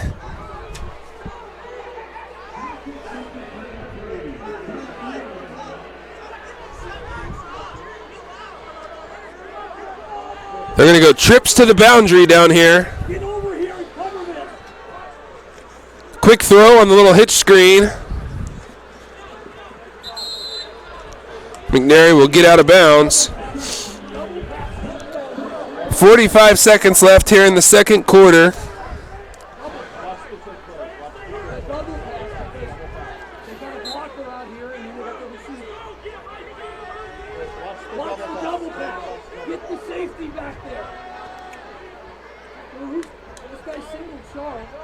We got 7 guys in the box, and they got 4 receivers. Ooh. Oh! Oh!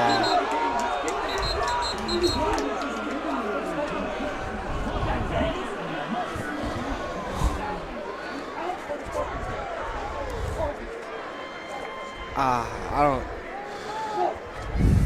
That's tough. Yeah,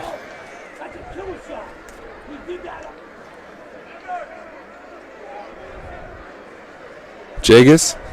Jagus. Yeah, Jagus. I don't know his last name. Catanock? Catanock. Wow. It's going to be tough to see if they eject him or not, because he kind of just ran into his slant hole. Right. It's just impact on impact right away, so.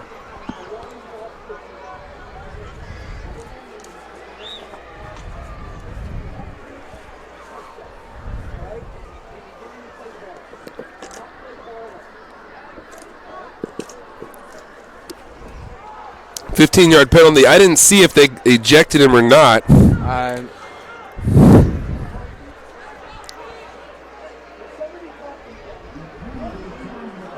not sure.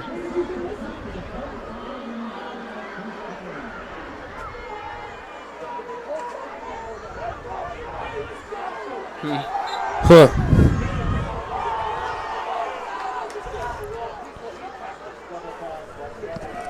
.40 seconds left here in the second quarter. Here comes Josephson, and looked like the Panthers could have had a chance for a pick there as Nick Varner was back, but didn't have his head turned around. So first down McNary, they'll move the chains. 35 seconds left. Here's now trips down here to the bottom of your screen again.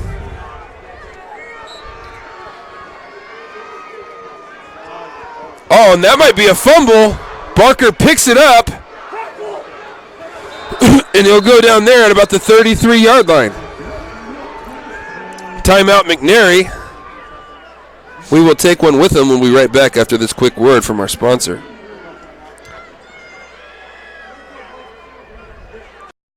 In 1991, Medford area residents have looked to Eye Care Associates of Southern Oregon for vision care for the whole family. Specializing in optometry for adults and children, ECA uses state-of-the-art diagnostic tools to scan for health risks and get your prescription just right. Get your students a comprehensive vision check to ensure they have their best chance to learn and succeed. And look good while you see well. Specialists in our optical boutique have extensive styles on hand or can special order. We hope to see your family at Eye Care Associates of Southern Oregon. Visit eyecaresouthern.com to learn more.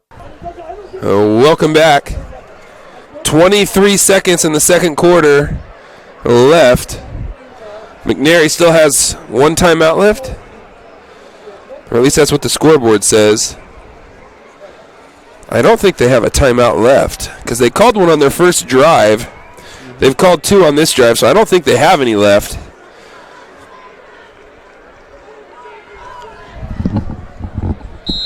Important here for the Panthers not to let anything behind them. D-line's got to get after, but you also got to be aware of the screen. There's the pump. Josephson hustling, and they're going to call a late hit.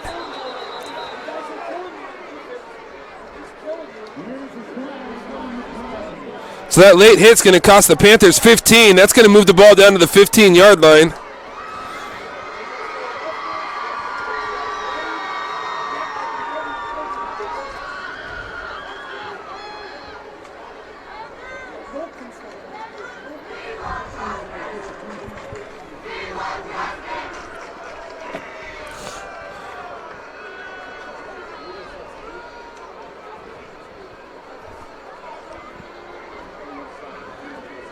So that'll give McNary the ball, first down and 10 at the 15-yard line. With 15 seconds left, no timeouts. So if the Panthers could get a tackle and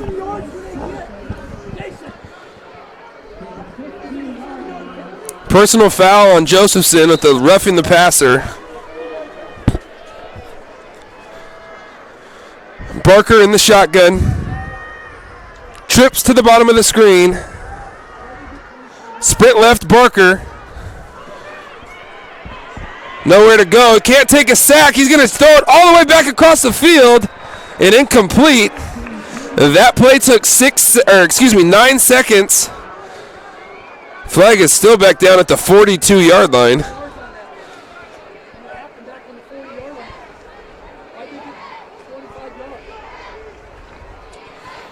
So, more importantly than 2nd and 10 is 6 seconds. So you might have one quick chance to the end zone and then maybe kick a field goal, or maybe just one play left here. I don't know how they have a timeout left. They've already called 2 on this drive. They called 1 on the first drive. So if my notes are right, that's the 4th timeout of the half. Is that right, KK? I mean, yeah, no. I don't know. Do you get 4 timeouts? You only get 3. You only get 3, but they had one on the first drive. Yeah, very first drive. They've already called 2 on this half. So, I don't know. So, we'll see.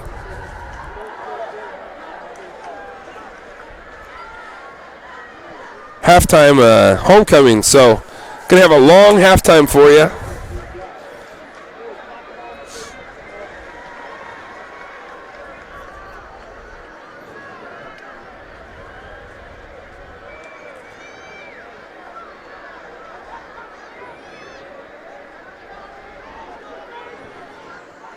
McNary is going to bring the field goal team out. About a 32-yard attempt. South Medford can't sleep on this. They need to have their fake responsibilities. Snap's good, holds down, kick is up, and it is good. Good kick there from Jack McCarty. Is that Jack McCarty? Excuse me, 21. Daniel Mood, senior kicker for the Celts. And that's how, well, there's 1 second left. So Panthers here with an opportunity to maybe have a kick return.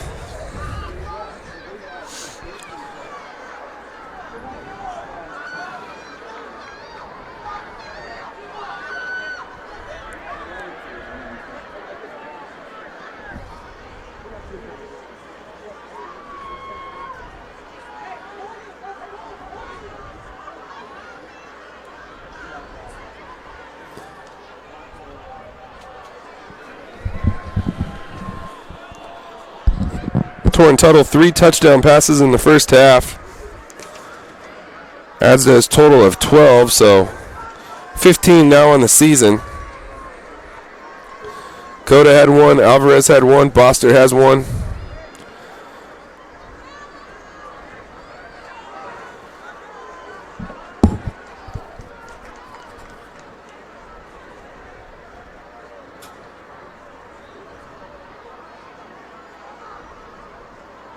Panthers with a 21-9 lead here with 1 second left in the second quarter.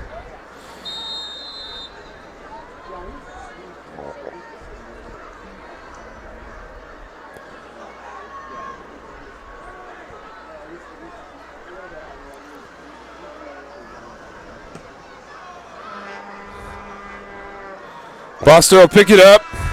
Never know, here with a chance. Makes a cut out to the 40.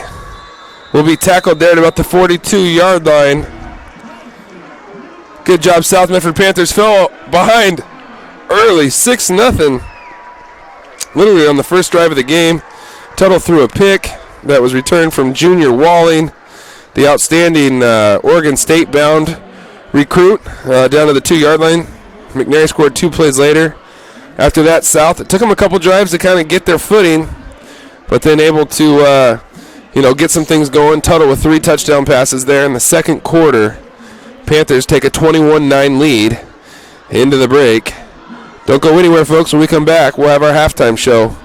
It's a long halftime today, so we're going to play some more ads and hear from our community business partners, and have a little tribute, or a tribute to, not a little tribute, but a tribute to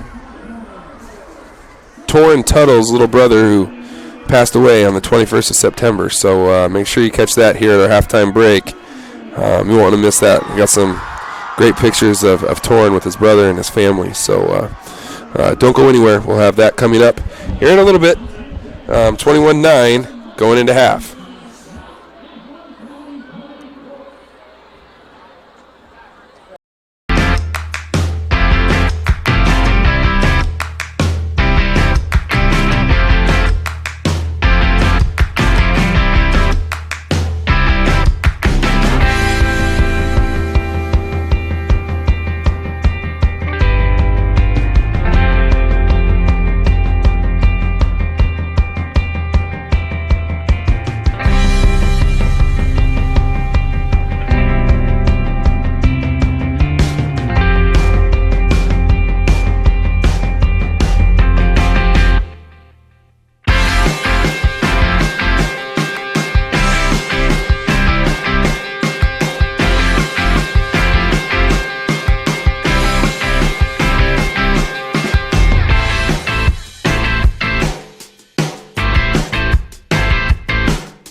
Circle K is your on-the-go tailgate headquarters. Whether it's a home game or a road game, when you need a big play, call on My Circle K. From their always fresh premium brewed coffee, ice-cold fountain drinks and sodas, fresh made-for-travel deli items. When it comes to special teams, nothing is more special than My Circle K's Kickback Reward program. Rewards every purchase, every time. Find them, follow them, throw a tailgate party with them. MyCircleK.com. Listen up, everyone. Listen up. You know that great deal got him a new car? This is the guy from Lithia who made it all possible, Carlos. Hey, Carlos. Hey, Carlos. You want someone who's going to take care of you and not just the dealership? My guy should be your guy. Hola, Carlos. But not for you, little sister. Thank you for coming. Find your guy during Jeep Adventure Days going on now at Lithia Chrysler Jeep Dodge of Medford and on LithiaSuperstore.com. Not a dealership, a partnership. This year, don't just replace your windows, renew them with beautiful and energy-efficient windows from Bill's Glass. Having new windows installed by Bill's Glass dramatically update and improves the look of your home and helps reduce energy bills year-round. Let Bill's Glass show you what you've been missing. Bill's Glass, the largest glass company in Southern Oregon for your home or auto, as well as the trusted industry leader for over 40 years. Bill's Glass in Ashland and Medford, and now Bill's Glass in Grants Pass. It takes meticulous planning,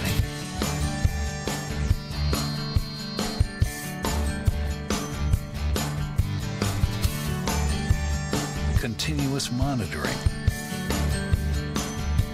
and forward thinking to deliver the perfect 3-egg omelet.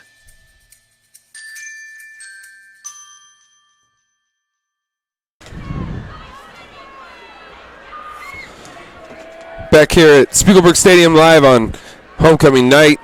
Panthers lead 21-9. Just quickly wanted to put up some pictures and hear me talk about, you know, our feelings from not only myself but everybody at Table Rock Sports. I'm sure everybody at South Medford High School. We would like to send our deepest and most heartfelt condolences as I put up a few pictures of the dude, Dominic Tuttle, who was 13, quarterback's little brother, Torrin's little brother, who lost his life September 21st after battling for a really long time. Had a chance to talk with Torrin's parents, Aaron and Whitney, today, and we want to send them our most heartfelt and our deepest condolences, but at the same time also like to just tell them that, not only are we sorry, and are we going to remember the dude as he goes by in the Medford Mail Tribune. There he is as a 4-year-old next to his brother Torrin. And Torrin was his favorite guy ever. On the front page of the Mail Tribune, Torrin says he was my biggest fan, and that's in quotes. So can't quite imagine what they're going through right now, but the Panther family loves you guys, and we're here for you. This is Torrin not too long ago with his little brother, and hit the tear jerks hard this morning in the Marshall house. I know that, and so sorry about that. So, dude, Dominic Tuttle. He was born April 10th, 2006, and passed away on September 21st of 2019. And here's him with his brother and sister Elena, who's a 16-year-old cheerleader here at South Medford. God needed dude on his squad, so it's a blessing. We're going to take a quick break.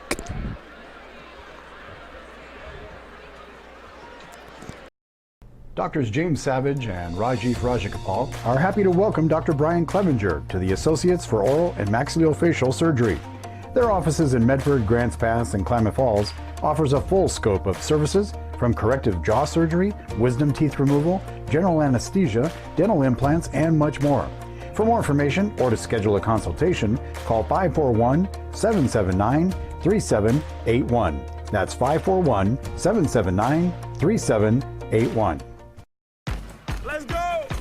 At US Cellular, we heard you. You want a wireless plan that works for you. That's why we're giving you unlimited data for just $30 on a network ranked #1 in network quality performance. All that and no hidden fees. That's the best value in wireless. That work for you? US Cellular. Choose fair. For the best deals in wireless on a network that works in the middle of anywhere, visit Siskiyou Cellular, your local US Cellular agent. 7 locations, including Central Point off Plaza Boulevard.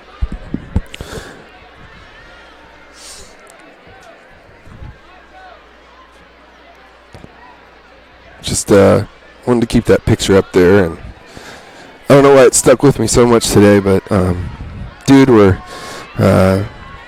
if I knew you were listening in Palo Alto a couple weeks ago, I'd have been giving you shout-outs a long time ago, man, and I think it's just really important that everybody know that story and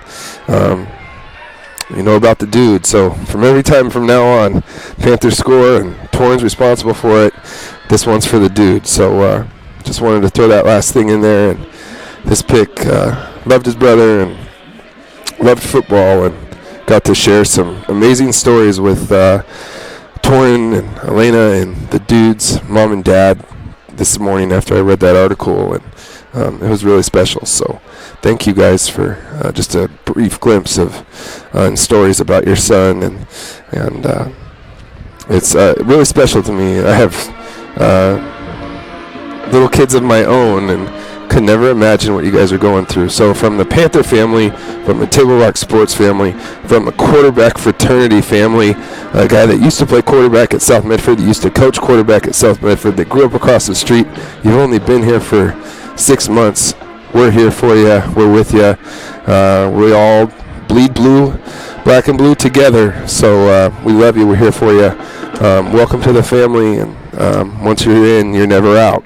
So thank you guys. We'll take a quick break and be right back after this quick word. Circle K is your on-the-go tailgate headquarters. Whether it's a home game or a road game, when you need a big play, call on My Circle K. From their always fresh premium brewed coffee, ice-cold fountain drinks and sodas, fresh made-for-travel deli items.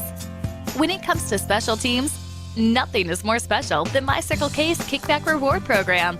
Rewards every purchase, every time. Find them, follow them, throw a tailgate party with them. MyCircleK.com. Listen up, everyone. Listen up. You know that great deal got him a new car? This is the guy from Lithia who made it all possible, Carlos. Hey, Carlos. Hey, Carlos. You want someone who's gonna take care of you and not just the dealership? My guy should be your guy. Hola, Carlos.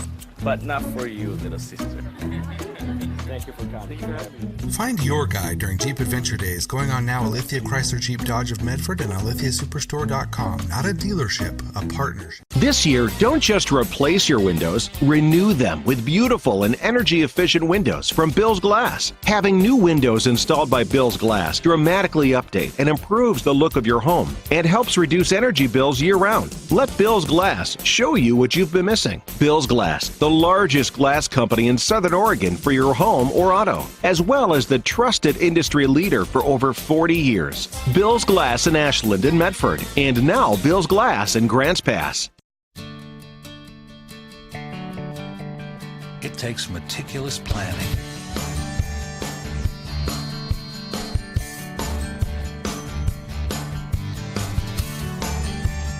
continuous monitoring, and forward thinking to deliver the perfect 3-egg omelet.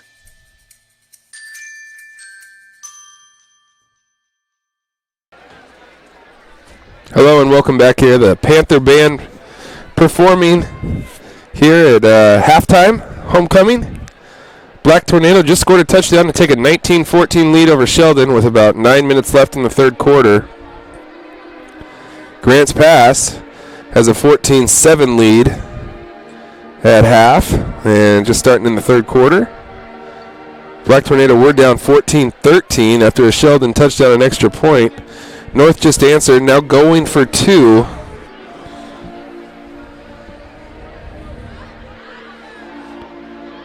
You want to zoom in on these guys?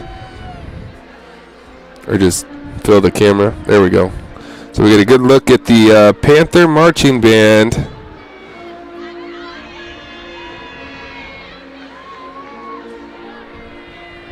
North Medford goes for two and gets it. So now with a 21-14 lead.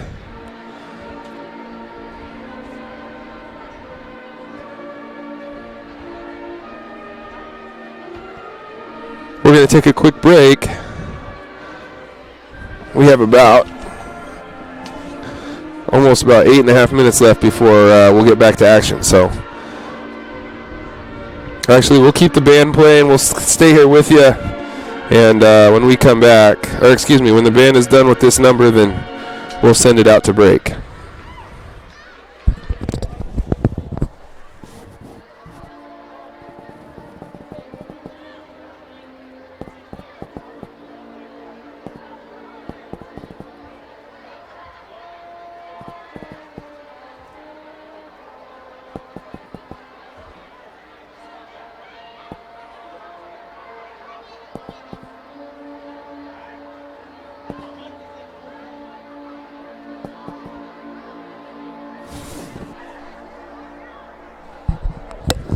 The South Medford Marching Band. We'll be right back after this quick word. Let's go! At US Cellular, we heard you. You want a wireless plan that works for you. That's why we're giving you unlimited data for just $30 on a network ranked #1 in network quality performance. All that and no hidden fees. That's the best value in wireless. That work for you? US Cellular. Choose fair. For the best deals in wireless on a network that works in the middle of anywhere. Sorry, we're cut it back short on the halftime break there. Want to get this South Medford Marching Band and what they're doing.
That was your South Medford High School Marching Band.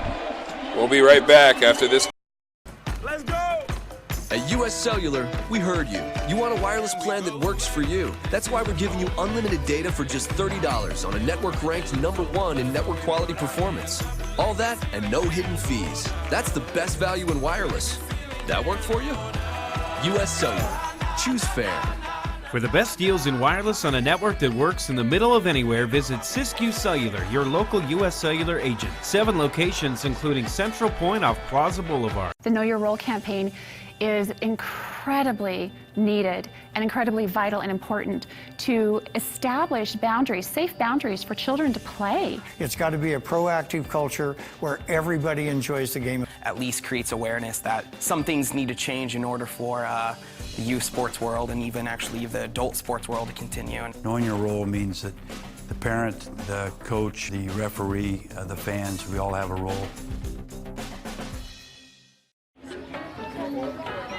Listen up, everyone. Listen up. You know that great deal got him a new car? This is a guy from Lithia who made it all possible. Carlos. Hey, Carlos. Hey, Carlos. You want someone who's gonna take care of you and not just the dealership? My guy should be your guy. Hola, Carlos. But not for you, little sister. Thank you for coming. Find your guide during Jeep Adventure Days going on now at Lithia Chrysler Jeep Dodge of Medford and on lithiasuperstore.com. Not a dealership, a partnership. The days grow long, and the last school bell rings, calling you to pack a bag, grab the kids, and hit the road to that fabled land of green, where adventure drifts with you on the water and carries you through the trees. So let curiosity get the best of you and take the trail less traveled to Southern Oregon. Your journey begins when you travel Medford.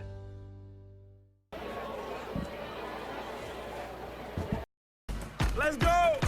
At US Cellular, Circle K is your on-the-go tailgate headquarters. Whether it's a home game or a road game, When you need a big play, call on My Circle K. From their always fresh premium brewed coffee, ice cold fountain drinks and sodas, fresh made for travel deli items. When it comes to special teams, nothing is more special than My Circle K's Kickback Reward program. Rewards every purchase, every time. Find them, follow them, throw a tailgate party with them. MyCircleK.com.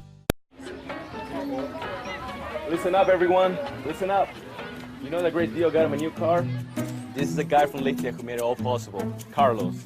Hey, Carlos. You want someone who's gonna take care of you and not just the dealership? My guy should be your guy. Hola, Carlos. But not for you, little sister. Thank you for coming. Find your guide during Jeep Adventure Days going on now at Lithia Chrysler Jeep Dodge of Medford and on lithiasuperstore.com. Not a dealership, a partnership. This year, don't just replace your windows, renew them with beautiful and energy-efficient windows from Bill's Glass. Having new windows installed by Bill's Glass dramatically update and improves the look of your home and helps reduce energy bills year-round. Let Bill's Glass show you what you've been missing. Bill's Glass, the largest glass company in Southern Oregon for your home or auto, as well as the trusted industry leader for over 40 years. Bill's Glass in Ashland and Medford, and now Bill's Glass in Grants Pass. It takes meticulous planning,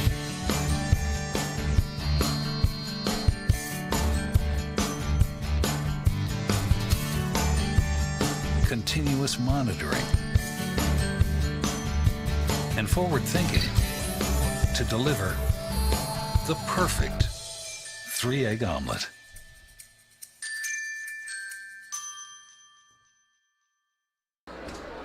Hello and welcome back here live to Spiegelberg Stadium. I'm Boomer Marshall alongside Caleb Franklin. And Panthers came out for the second half.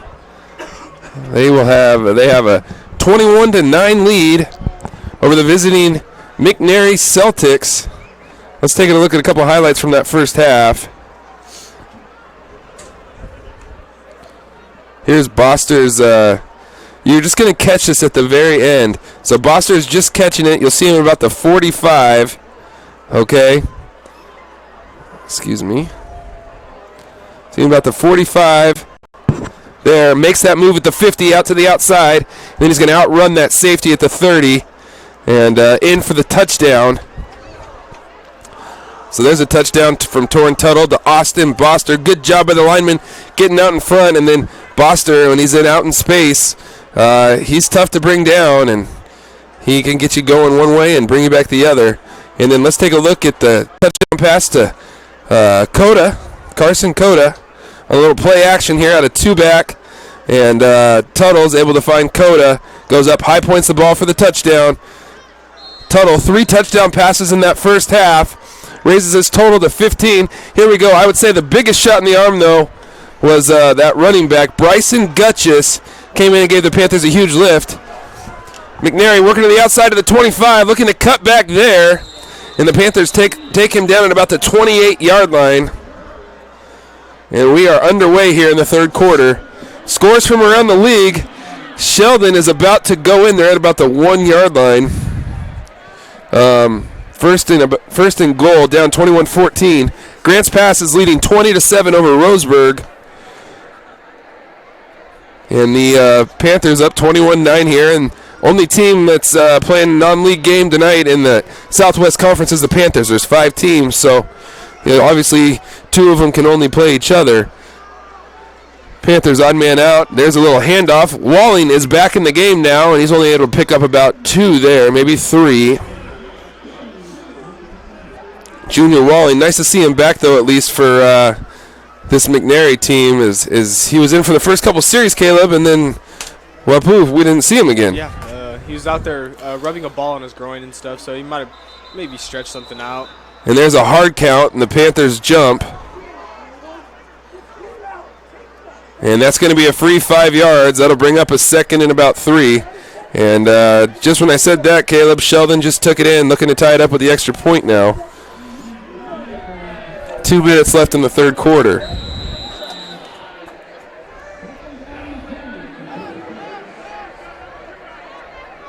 And they're all tied up, and Roseburg's about to go in and cut that deficit in half and Grant's pass. Snap to Barker. There's a quick screen to the outside.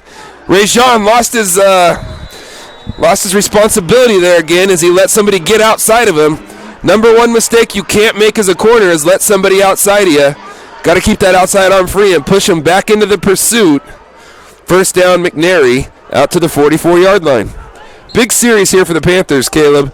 Panthers would love to get the ball back, but McNary got a little bit of momentum going into the half there. Panthers made him settle for a field goal. But if you're Panthers, you don't want to let them get the last score of the first half and the first score of the second half. Walling pounds up the middle there for about 4.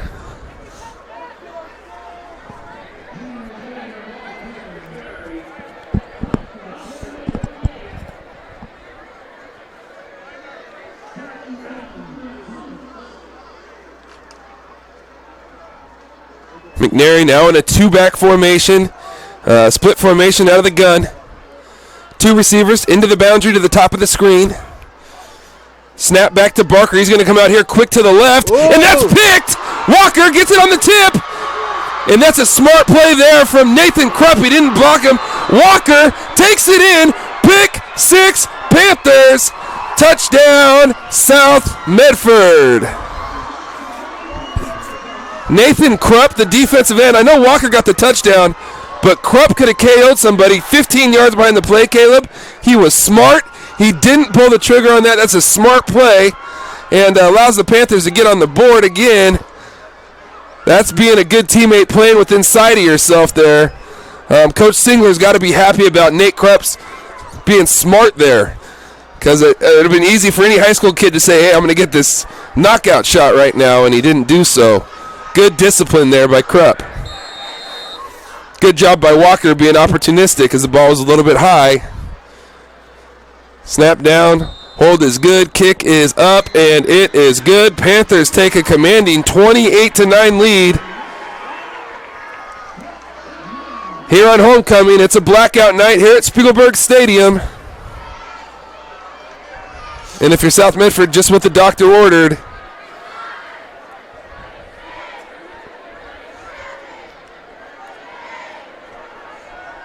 Maybe looking for points from your offense, but you get points from your defense is a good ideal start to the half, I feel like. Always nice. Yeah. Reminds me a little bit of the Centennial start. Yeah. That second half when it was only a 7-6 ball game in that first game on the road. Guys kind of looking around, not knowing what's going on. Defense came out, got a 3-and-out right away, and then 2 defensive scores in that third quarter, and then 2 more turnovers that resulted in scores from the Panther offense. Defense come out the second half, set the tone with that pick 6, and up now 28-9.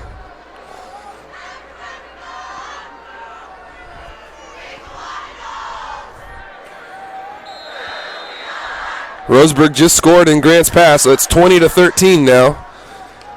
Grant's pass is favor. Kickoff will bring him all the way back to about the 5. He's got some blockers here out in front. Good job, though, by the kickoff team squeezing there. I think that was Alvarez. Trey Alvarez coming in, making the tackle, almost ripped it out.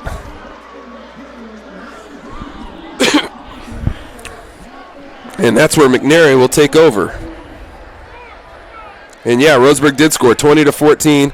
North and Sheldon all tied up at 21 apiece.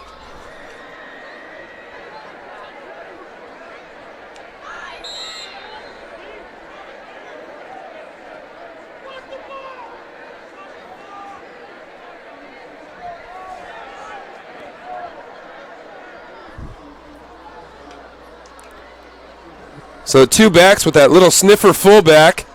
Handoff there to Walling. He leans forward. Good job defensively, getting penetration and keeping him there at the line of scrimmage. Justin Josephson, again, he has made a living in the backfield all night for the Panthers defensively.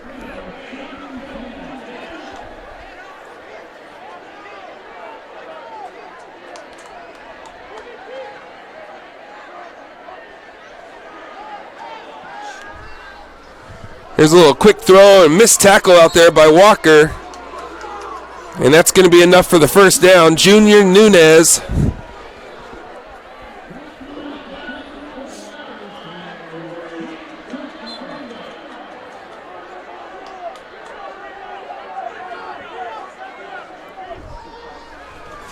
McNary will go fast. Same lookout here.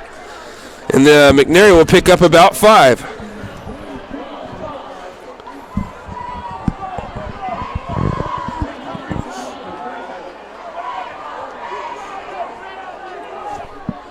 McNary goes quick, trips with the wing up to the top of your screen. Single receiver down to the bottom. Here's a little stretch play out to the right. Walling makes a cut, and he's into Panther territory down at about the Panther 48-yard line. First down, McNary. Walling slow to get up.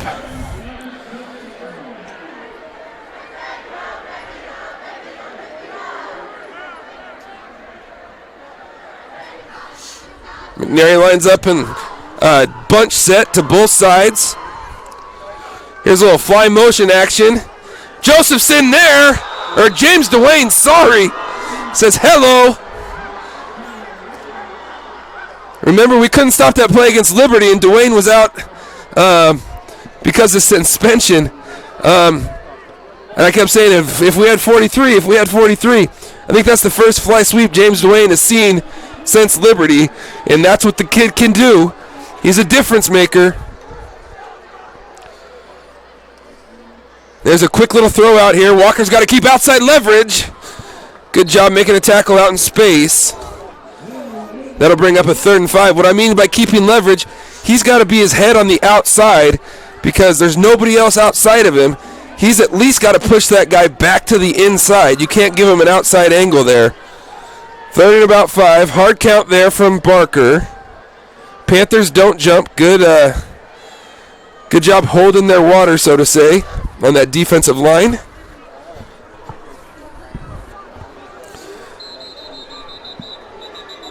And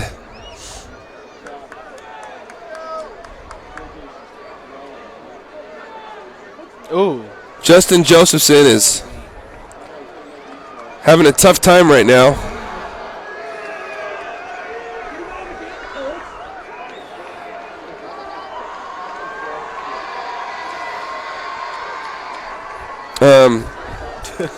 How do I say this on the air?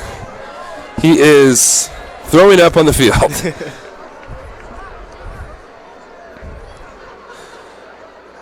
Maybe he's sick. Maybe he got one in the stomach. Oh, man. He's playing his heart out. That's all it is, I think. Body's probably exhausted. He's made so many tackles tonight. Yeah, he's been in the backfield a lot tonight.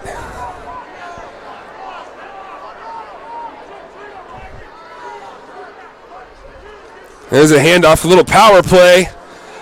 Makes a man miss, and he carries a couple of tacklers down to about the 33-yard line. First down, McNary.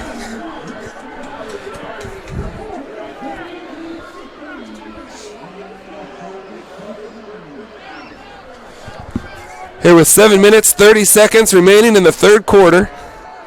2 receivers to the top. There's a little power play. Good job, run through backer. 32. KK, you got a number on that? No, I do not. I'm checking. Hold on.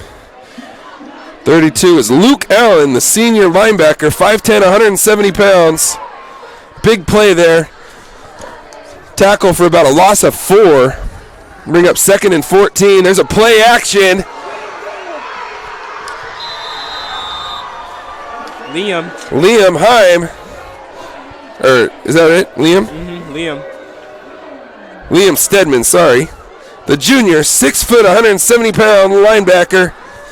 And that'll put McNary way behind the sticks here. 3rd and about 20. It is for the Celtics as they're hurrying up to the ball.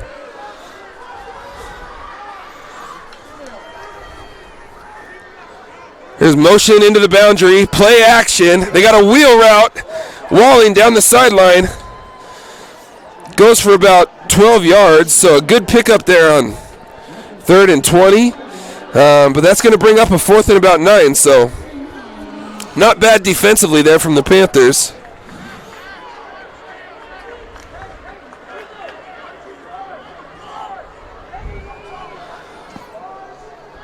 So 4th and 9 here for McNary.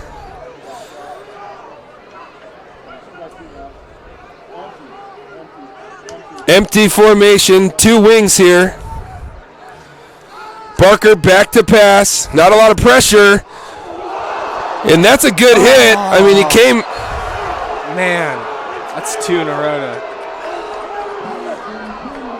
They're going to call a penalty against South Medford there.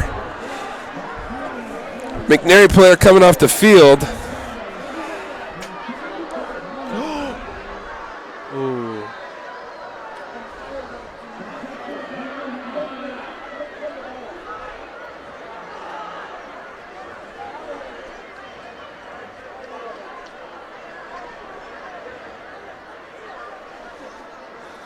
We're going to take a break with him. We'll be right back after this quick word.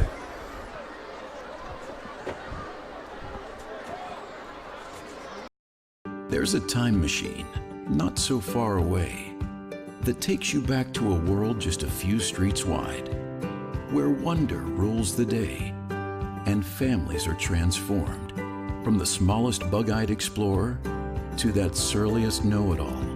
So dive into the past and let them see the world through a simpler lens called Southern Oregon. Their adventure begins when you travel Medford. The Know Your Role campaign is incredibly needed and incredibly vital and important to establish boundaries, safe boundaries for children to play. It's got to be a proactive culture where everybody enjoys the game. At least creates awareness that some things need to change in order for the youth sports world and even actually the adult sports world to continue. Knowing your role means that the parent, the coach, the referee, the fans, we all have a role. Hello and welcome back here. That's Leighton Thurlow, senior running back / linebacker, 6 foot, 205 pounds, being helped off the field. Hopefully he's okay. Regardless, on that 4th and 9 play, a 15-yard penalty against the Panthers. That's going to move the sticks for McNary. And you can hear Coach Singler's frustration with the 15-yard penalties, talking about his kids being, wanting to be disciplined. Unfortunately, another 15-yarder there.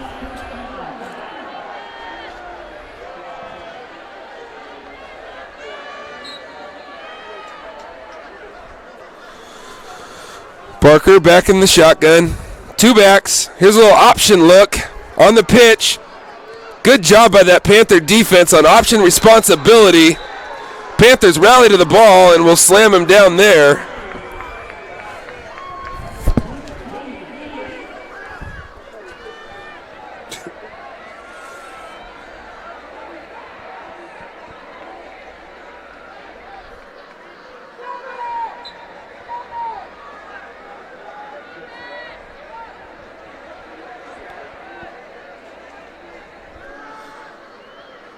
And there's a little handoff inside, not much doing there.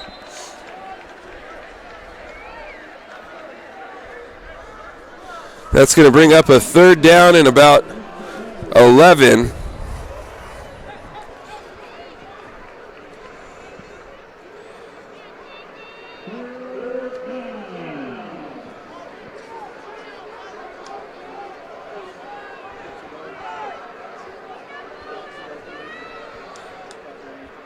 Trips with one of them being a wing down here to the bottom. A sprint look, and that will be airmailed high and incomplete, out of bounds. Let's see if McNary goes for a field goal here to cut it to 16, which would be a 2-possession game. Obviously, they have a very good field goal kicker. Executed that in the first half. I think their fear is not being able to get a stop if they do only kick a field goal. Right. So tough to trade touchdowns for field goals, right, Caleb? Yep. So 4th and about 12 here. Trips to the bottom of your screen. Barker in the shotgun. Drops back to pass. Looking out to that far side. And that will go incomplete, so the Panthers will take over on downs.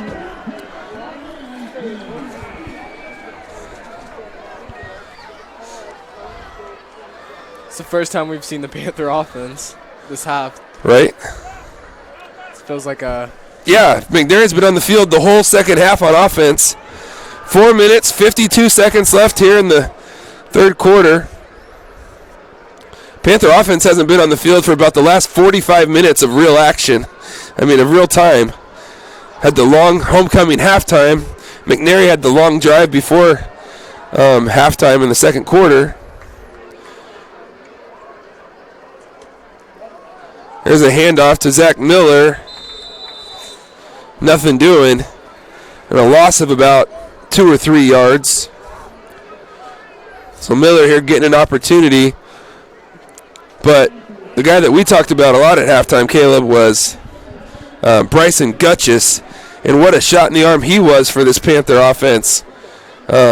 He just looked like a natural runner with quickness, acceleration, great vision. Patience. Yep. Two-back play action. There's Joe in the flat. Tuttle's looking to run. And that one's going to fall incomplete. As you can hear Coach Singler, he said, tell him to throw the ball to the fullback. And the reason he's saying that is because the fullback's wide open out there. And rule number 1 playing quarterback at South Medford is can't go broke, taking a profit. And you hate to predetermine. So, keep the rhythm, keep the momentum going, take what's there for you. And so we got a penalty marker on the field.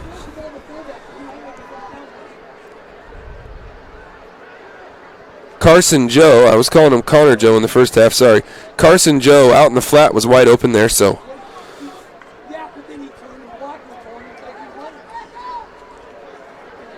Job number 1, when you get that head around for the quarterback and you got somebody in the flat, rule number 1 in this offense, flat first. I can tell you that. I used to coach it.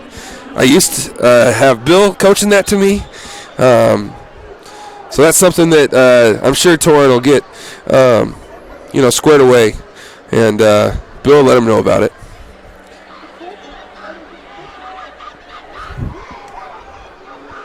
Two backs, tight end to the bottom of your screen, 2 receivers to the top of your screen. Here's the snap, little counter play. Miller trying to mix one man miss, but there's another one there as he's able to get out. Well, he loses about 2 yards.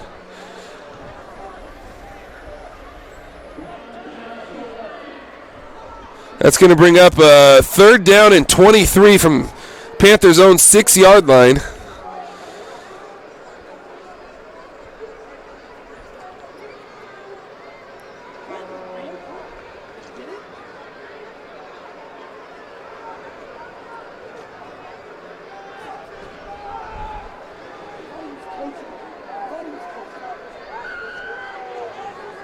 Hand goes up. They're going to run toss out here to Miller. He's got some room out to about the 15-yard line, but that 16-yard line not going to be enough. Panthers will have to punt.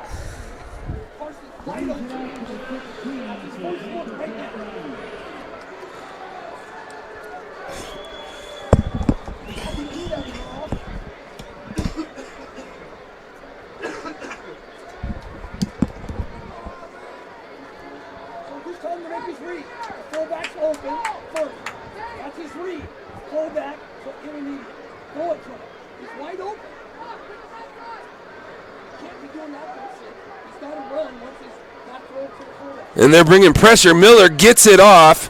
It's a good one. Fair catch made at about the 50-yard line. That's where McNary will take over. We're going to take a break. We'll be right back after this quick word from our sponsors.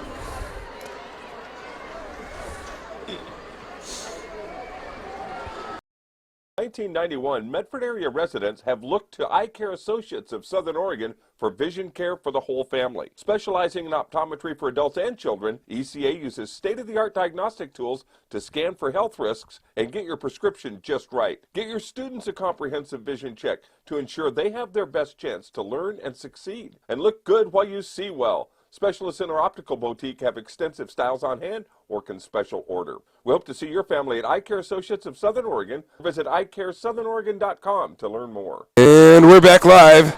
A little stretch play out to the left. James Duane is there, able to make the tackle, but not before McNary picks up about 5.5, maybe 6 yards.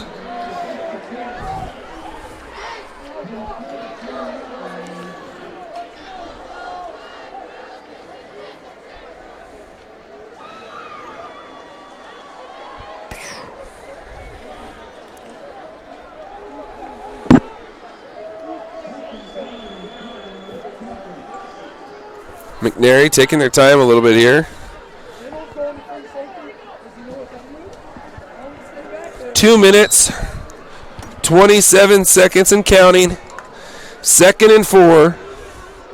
McNary will go trips to the top of the screen with that little wing back. A sprint formation for them all night. And a little quarterback ISO. Downhill, the ball's out.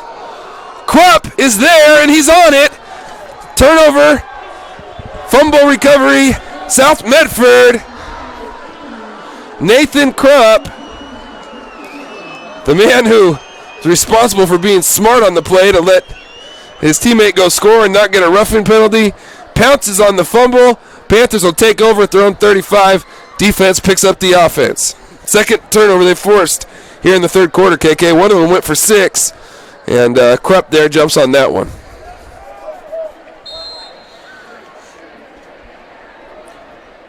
Our man's back in the game. Forget his name, number 8. Sophomore? Oh, yeah, Bryson Gutchess. Yeah. Here's a little power play. Downhill Gutchess, and he just kind of has that forward lean about him.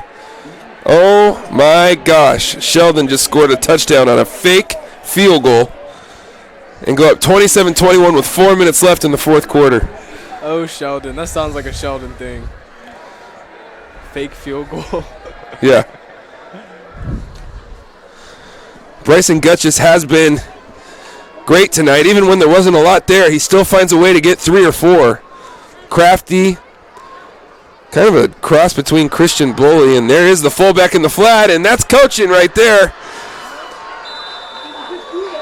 He could do that. He could throw for 500 yards in this game because they're not covering the fullback out of the flat. They're playing man coverage, and a linebacker with that run action's not going to do it. Coach Singler's dialing it up here, and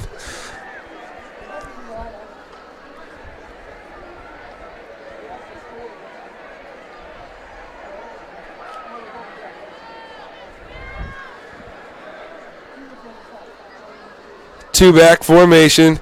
Coded to the top of your screen. Boster and Trey Alvarez down here to the bottom. He'll turn around. Gutchess will be tackled there for about a loss of 1.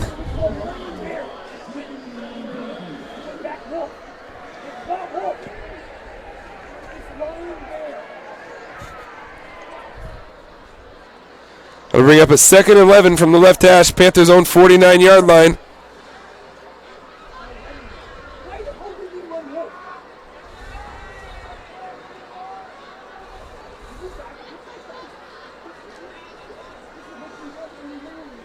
Panthers late to break the huddle.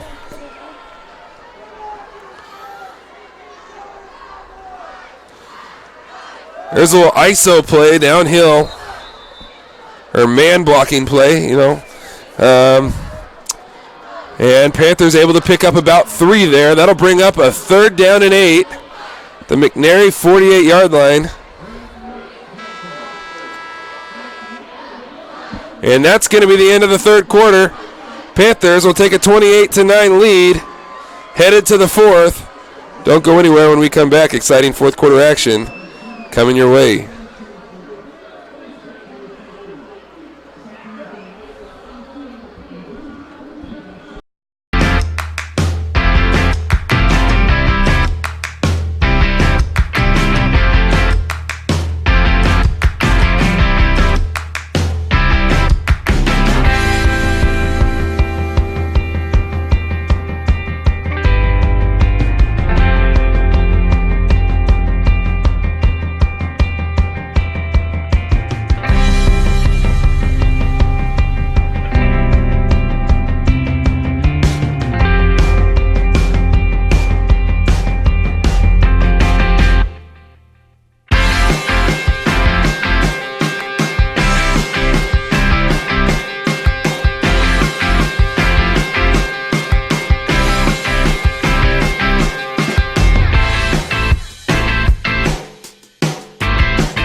Headed to the fourth quarter, 3rd and 8. Panthers have it at the McNary 48-yard line on the left hash here. Bottom of your screen is Coda. 2 receivers to the top in Boster and Alvarez.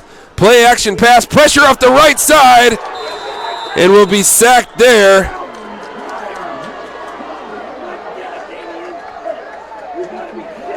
Diami Rios there for the sack.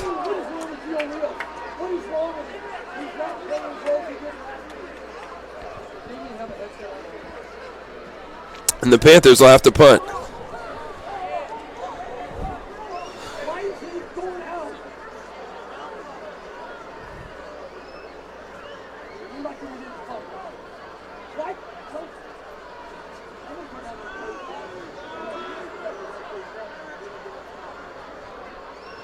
Miller back to punt. And that's popped up and left about the 40, 35.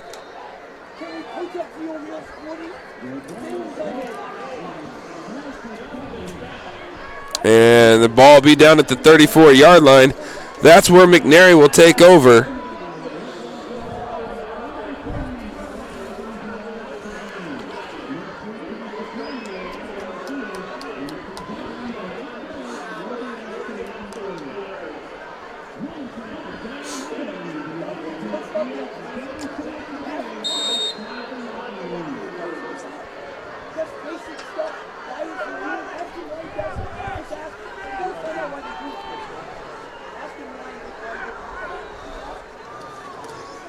There's a run with Walling to the outside. Panthers are there as they try to strip the ball. Good pursuit by the South Medford Panther defense.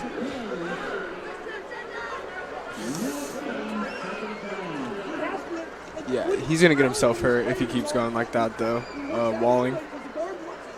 What's that? He's going to get himself hurt if he keeps going like that, though. Yeah. He's got a pulled groin or something and keeps trying to push through it. And it's not – he's going to get himself hurt even worse, I feel like. Right. There's a handoff to the outside. Got a lane there. Out to the 40. Nico Sandoval, the senior running back, 5'8", 165 pounds. That'll bring up a 3rd down and 4.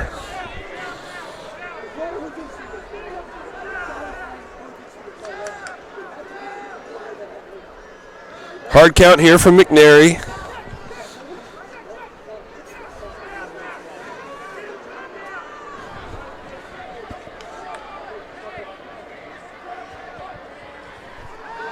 Back to pass is Barker. Barker kind of stutter step, tries to get to the outside, airmails it, and throws it away.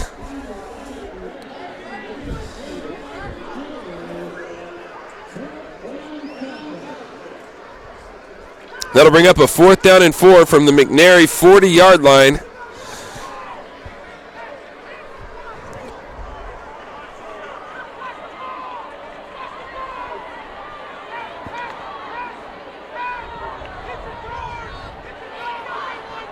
Black Tornado, Brad just scored like a 70-yard touchdown to make it 28-27. Looks like North's going to go for 2. 4th and 4 here at Spiegelberg Stadium. Barker fumbles the snap. Leaning. He looks like he's got enough for the 1st down and does. Black Tornado are going for 2. They'll turn around, throw it back to Brad. He's stood up there. He's not going to get in. Irish hold. 28-27 with 2 minutes left.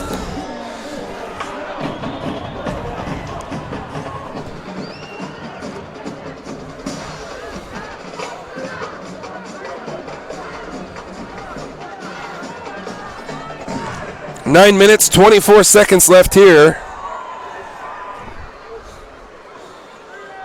1st down, McNary at their own 44-yard line. Here's a little wheel route, and that could have been picked. Oh, right into the chest of our safety. Caleb Barney? Yeah, Caleb Barney had a beat on that one. Saw it the whole time. Oh, he's kicking himself right now. Hands on the hips, head to the sky.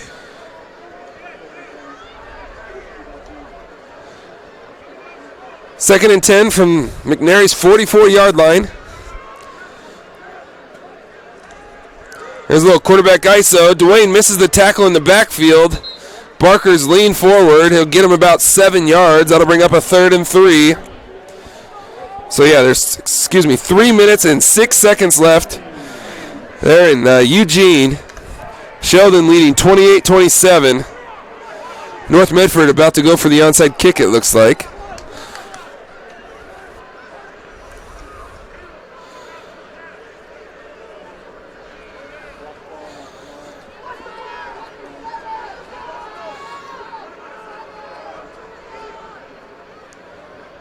Running back will shift over.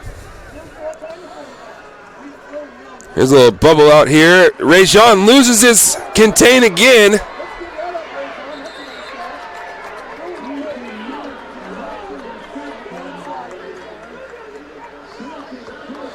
Rajon's more concerned about going up and trying to hit the receiver than just keeping his leverage. Nobody's blocking him. No reason to go up and hit the receiver, right, Caleb? Nope, not at all. It's just come up and make a tackle on the guy who's got the ball. Instead, he's trying to make contact with the outside receiver who's not even trying to block him. Nope. Not keeping leverage. Not even using the side and they don't even have to do anything really there to get 30-yard gain because he's being selfish, right? Yeah. Here's a little quick screen out there, and ball's out. They call it incomplete or no? Looks like they called it complete and fumble.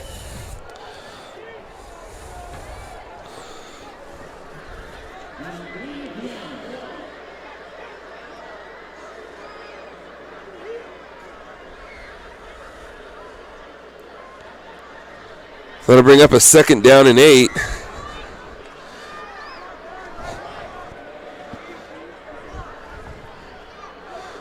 Barker in the gun, trips to the top with the wing. Here's a little stretch play. Good pursuit from the Panthers. Finish it off now and able to do so. That'll bring up a 3rd down and 6.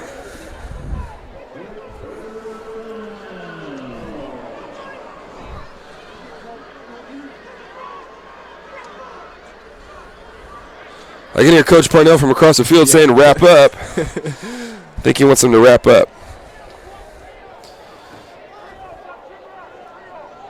You see it? They're getting stopped at the point of attack, but not finishing. So yep. Can see his frustration from up here. Here's a little post or fade route to the top. Oh. Good play, Mitchell Walker. Good job of closing the space, not letting him get separation, going up and knocking that ball away at the highest point. And then getting his head around, too, so right. Eliminates the pass interference call. Absolutely. So it's going to bring up a 4th and 8 here. Panthers need to get a stop.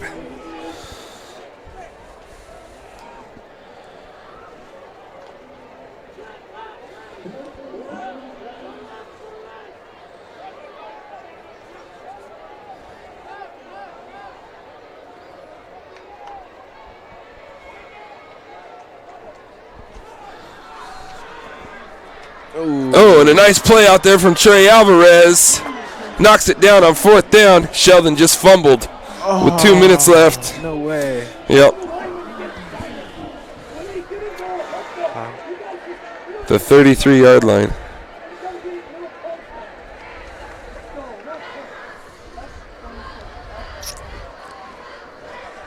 It's a dogfight out in Eugene. Yep. Roseburg just scored 2, make it 28-21. Wow. Southwest Conference.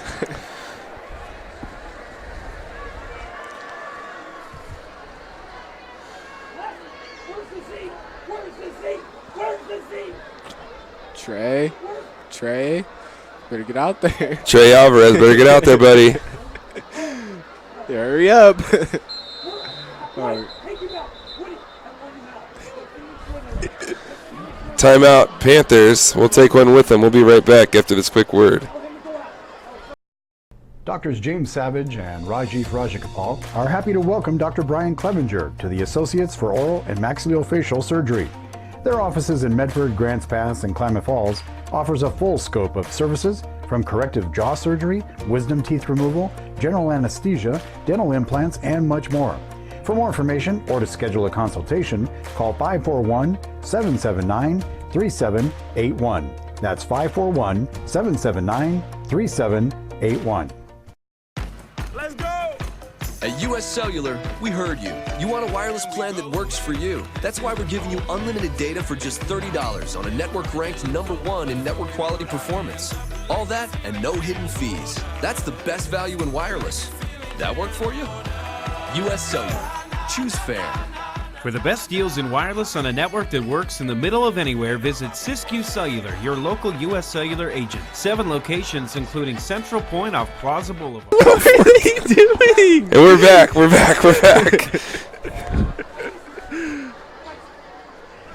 We're watching the Sheldon North game, 28-27, 4th and 4 now for the Black Tornado. At about the 30-yard line. There's outside run there by Bryson Gutchess out to about the 21, 22-yard line, and a good run there on first down.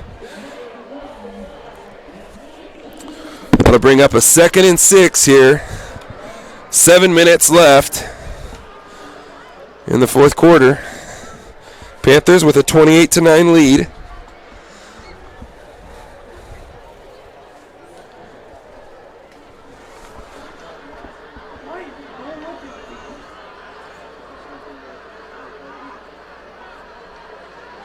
Tight end here to the bottom of the screen, 2 receivers to the top.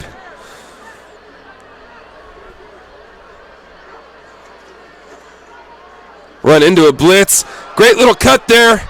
Bust outside. Boster's out in front, leading the way. Bryson Gutchess at the 30, 25, 20. Cuts it back there inside the 10 and down at the 7. Bryson Gutchess, the sophomore, who has given the Panthers a great lift tonight at the running back spot, does it again, and for a carry, I think it carried about 70 yards. It puts him over the 100-yard mark for the night for sure. Black Tornado going for it on 4th down. I don't think he got it. Nope, he didn't. I think Sheldon just beat the Black. I don't know how many timeouts North has, but might be able to take a knee. 1st and goal inside the 10 here at Spiegelberg Stadium. Torn tunnel out of the center. Back to Bryson Gutchess inside the 5, down to about the 4. That'll be 2nd and goal there.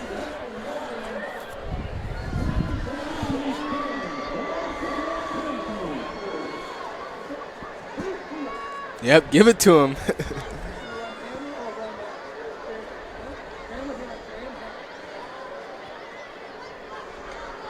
Give it to the youngster. Bill knows what he's doing, man. What a debut, though. Over 100 yards for sure. Yeah, absolutely. Yeah, gave them the Panthers the spark they needed all game. BG Gould gave me the scoop before the game. Said, hey, this Gutchess kid is going to get it done. Tunnel under center. Bryson Gutchess makes one cut. And we'll get to about the 3-yard line. 3rd and goal there for the Panthers.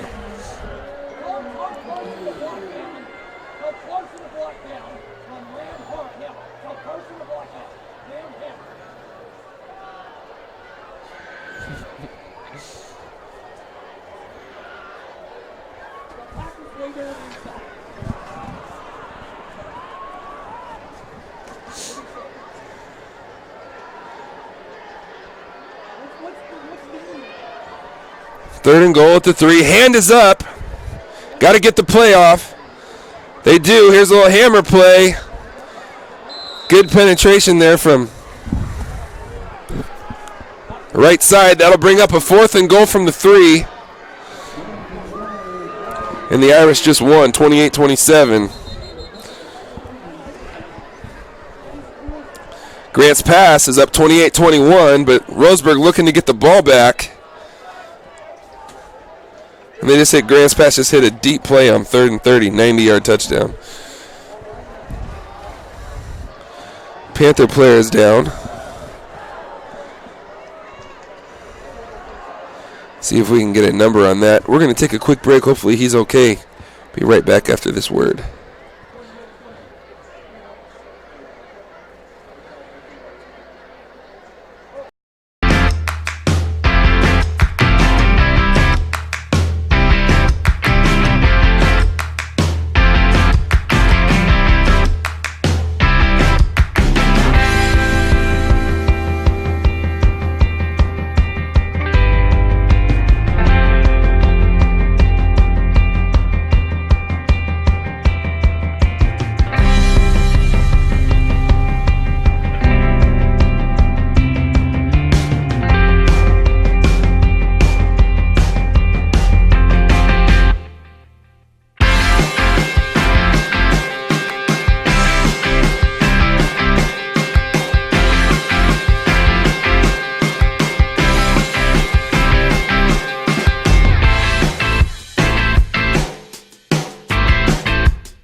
Welcome back here.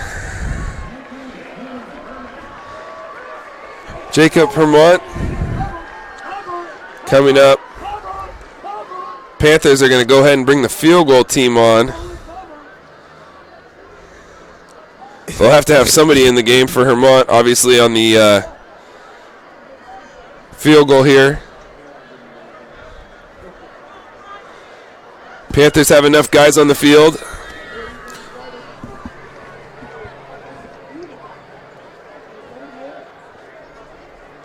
Good snap, good hold, kick is up, and it is good. Panthers will now take a 31-9 lead, a 22-point lead. Good call there by Coach Singler, making it more than a 3-score game. Good execution on the field goal. Panthers now have a 3-score advantage. We're going to take a break. We'll be right back after this quick word. Circle K is your on-the-go tailgate headquarters. Whether it's a home game or a road game, when you need a big play, call on My Circle K. From their always fresh premium brewed coffee, ice-cold fountain drinks and sodas, fresh made-for-travel deli items. When it comes to special teams, nothing is more special than My Circle K's Kickback Reward Program. Rewards every purchase, every time. Find them, follow them, throw a tailgate party with them. MyCircleK.com. It takes meticulous planning,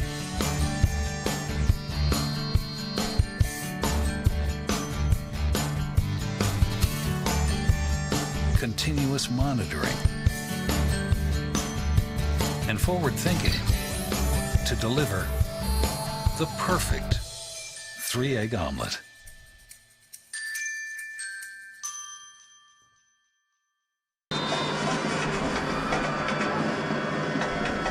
Hello, welcome back. Panthers kicking off here. 4 minutes left. South Medford leading 31-9. Good job by the Panthers keeping leverage, pursuing to the football. And McNary will be brought down there at their own 30-yard line. 4 minutes left to play on the dot. McNary will start at the 30-yard line on the right hash. And it is a final now. Sheldon beat the Black Tornado 28-27. Another score update. Grants Pass 35, Roseburg 21. That game's played in Grants Pass. Panthers have the Indians next week. Up there. There's a snap. We got a new quarterback in the game for McNary. Breaks 2 tackles, breaks 3 out past the 40. And a first down. Zach Eicher, 5'10", 175-pound sophomore, with a nice little run there. Elusivity out past the 40 for a first down.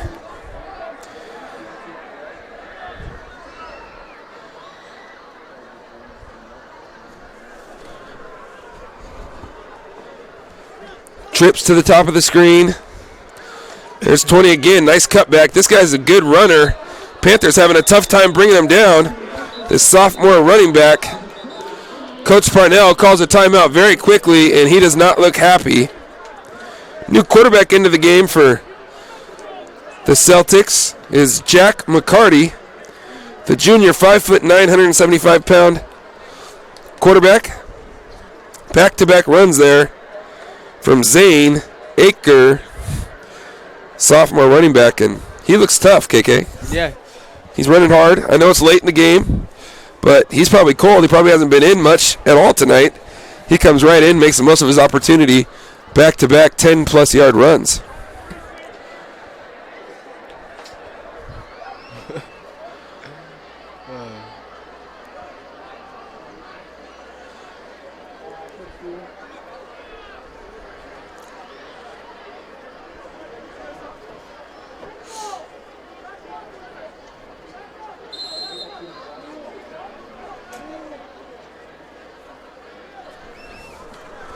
First and 10 in Panther territory. There's a little play action and a quick one-step screen out here wide. Clock will run as McNary picks up about 6 yards there. That was Josh Winslow, the senior receiver from Jack McCarty.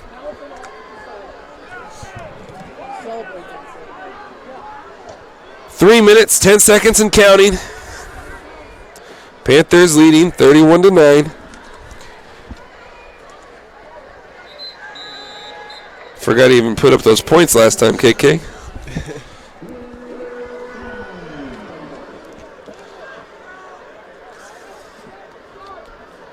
So that play will bring up a third down and about 4. Let's call it maybe 3rd and 4.5.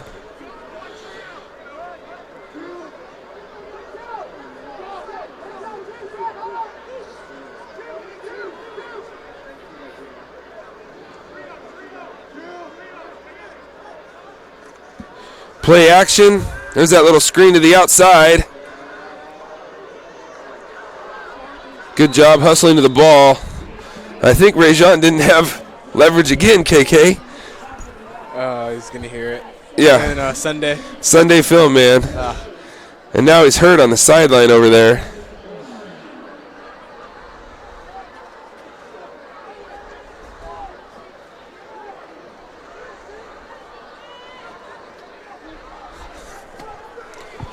Fourth down and about 2.5, 3 yards.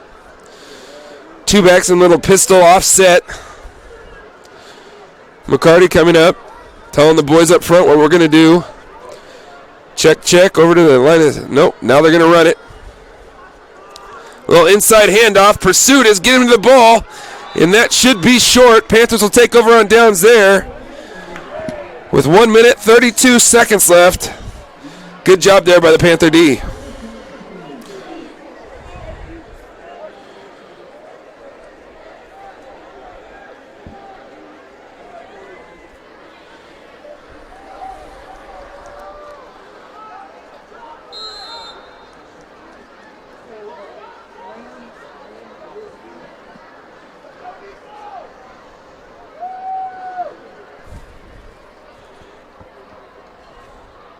Into the ballgame, senior quarterback Daniel Phillips. 6'1", 170 pounds.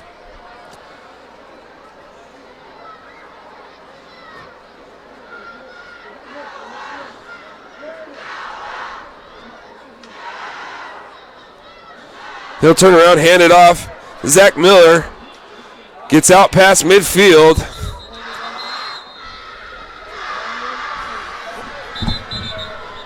And pick up about 8 yards. There is a flag down on the play.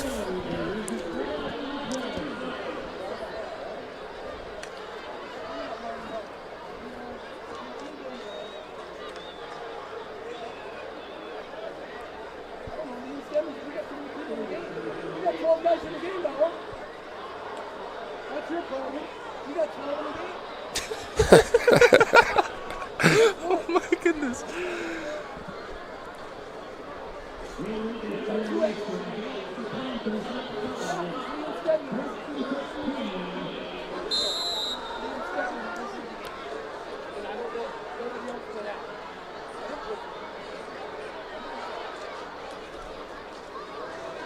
Turn around, hand off to Miller.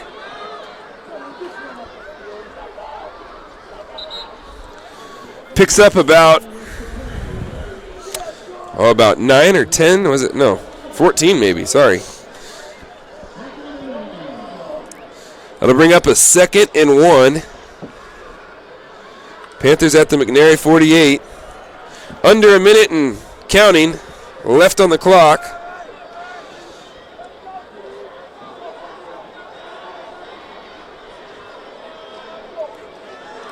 Phillips turns around, hands it off to Miller. Stutter steps outside 40, 35, 33, pushed out of bounds there. Out in front of the student section.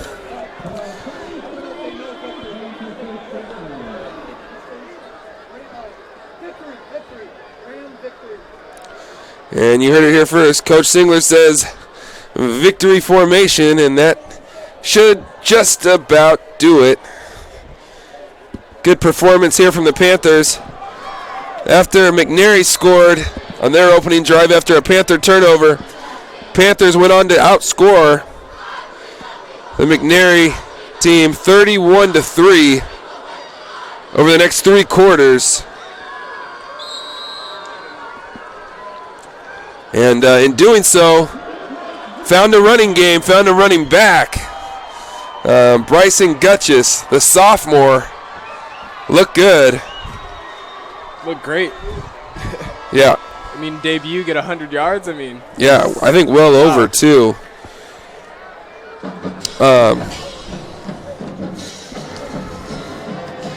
Torrin Tuttle, 3 touchdown passes there in the second quarter. Did a great job again. Homecoming game is always a tricky one, and I will tell you why. There's so many distractions. There really is. You heard Coach talk about it in Coach's Corner. And basically what can happen is you get worried about Powder Puff, you get worried about Spirit Days, you get worried about who's coming to the dance, you get worried about, well, this drama and that drama. Torrin Tuttle's case, you're dealing with the loss of someone tragically who you love very much in your life. And, this team found a way to get it done and rally around their leader and found a way to come out and get the job done. 31-9, it's a final over McNary here on homecoming. And if your head coach Bill Singler and his staff, his kids, his school got to be proud as the students make their way out onto the field. The band's rocking. Panthers will have to go to Roseburg next week, start the conference season out. Looks like Grants Pass is going to hold the Berg off, up 35-21 now. Only team in SWC action not to have a conference game on their schedule tonight. So we'll get started next week at Roseburg. Following week is at Sheldon. Following week then is home against GP. And then the last week of the year, November 1st, remember that day, November 1st, against the Black Tornado here in the house that Spieg built. And that ought to be interesting. Tough schedule the rest of the way out. I think all 4 teams are quality. Any one of those 4 could beat you on any given night. And I think we can beat any one of those 4 on any given night. Great job, Torrin Tuttle. Great job, offensive line. Defense played outstanding. Only giving up 3 points, really. The touchdown that the Panthers gave up was off an interception. Did a great job in the turnover battle. Had a defensive touchdown. And if you're the Panthers, Coach Singler, got to be happy about how your team played and responded under a little bit of a slow start. Caleb, final thoughts. It was just a great overall team win. I mean, offense started slow, but defense kind of picked up the slack in the end, and they kind of kept that train going. And it was just a really good overall win for the team, and it was just good to see them get back on track after having a tougher game last week. Yeah. So it's a final. Panthers 31, McNary 9. Non-conference is done. It's playing for keeps the rest of the way, KK. Yeah. Playing for keeps. One last time, I'd like to sign off with a picture of the dude. Thoughts and prayers to the Tuttle family and all that they're going through. Here's a picture of dude, Dominic Tuttle, with his big brother, Torrin. There his time was kind of winding down on him. So for Caleb Franklin, I am Boomer Marshall, saying thank you for joining us here on this live webcast on TableRockSports.net. Good night, and God bless.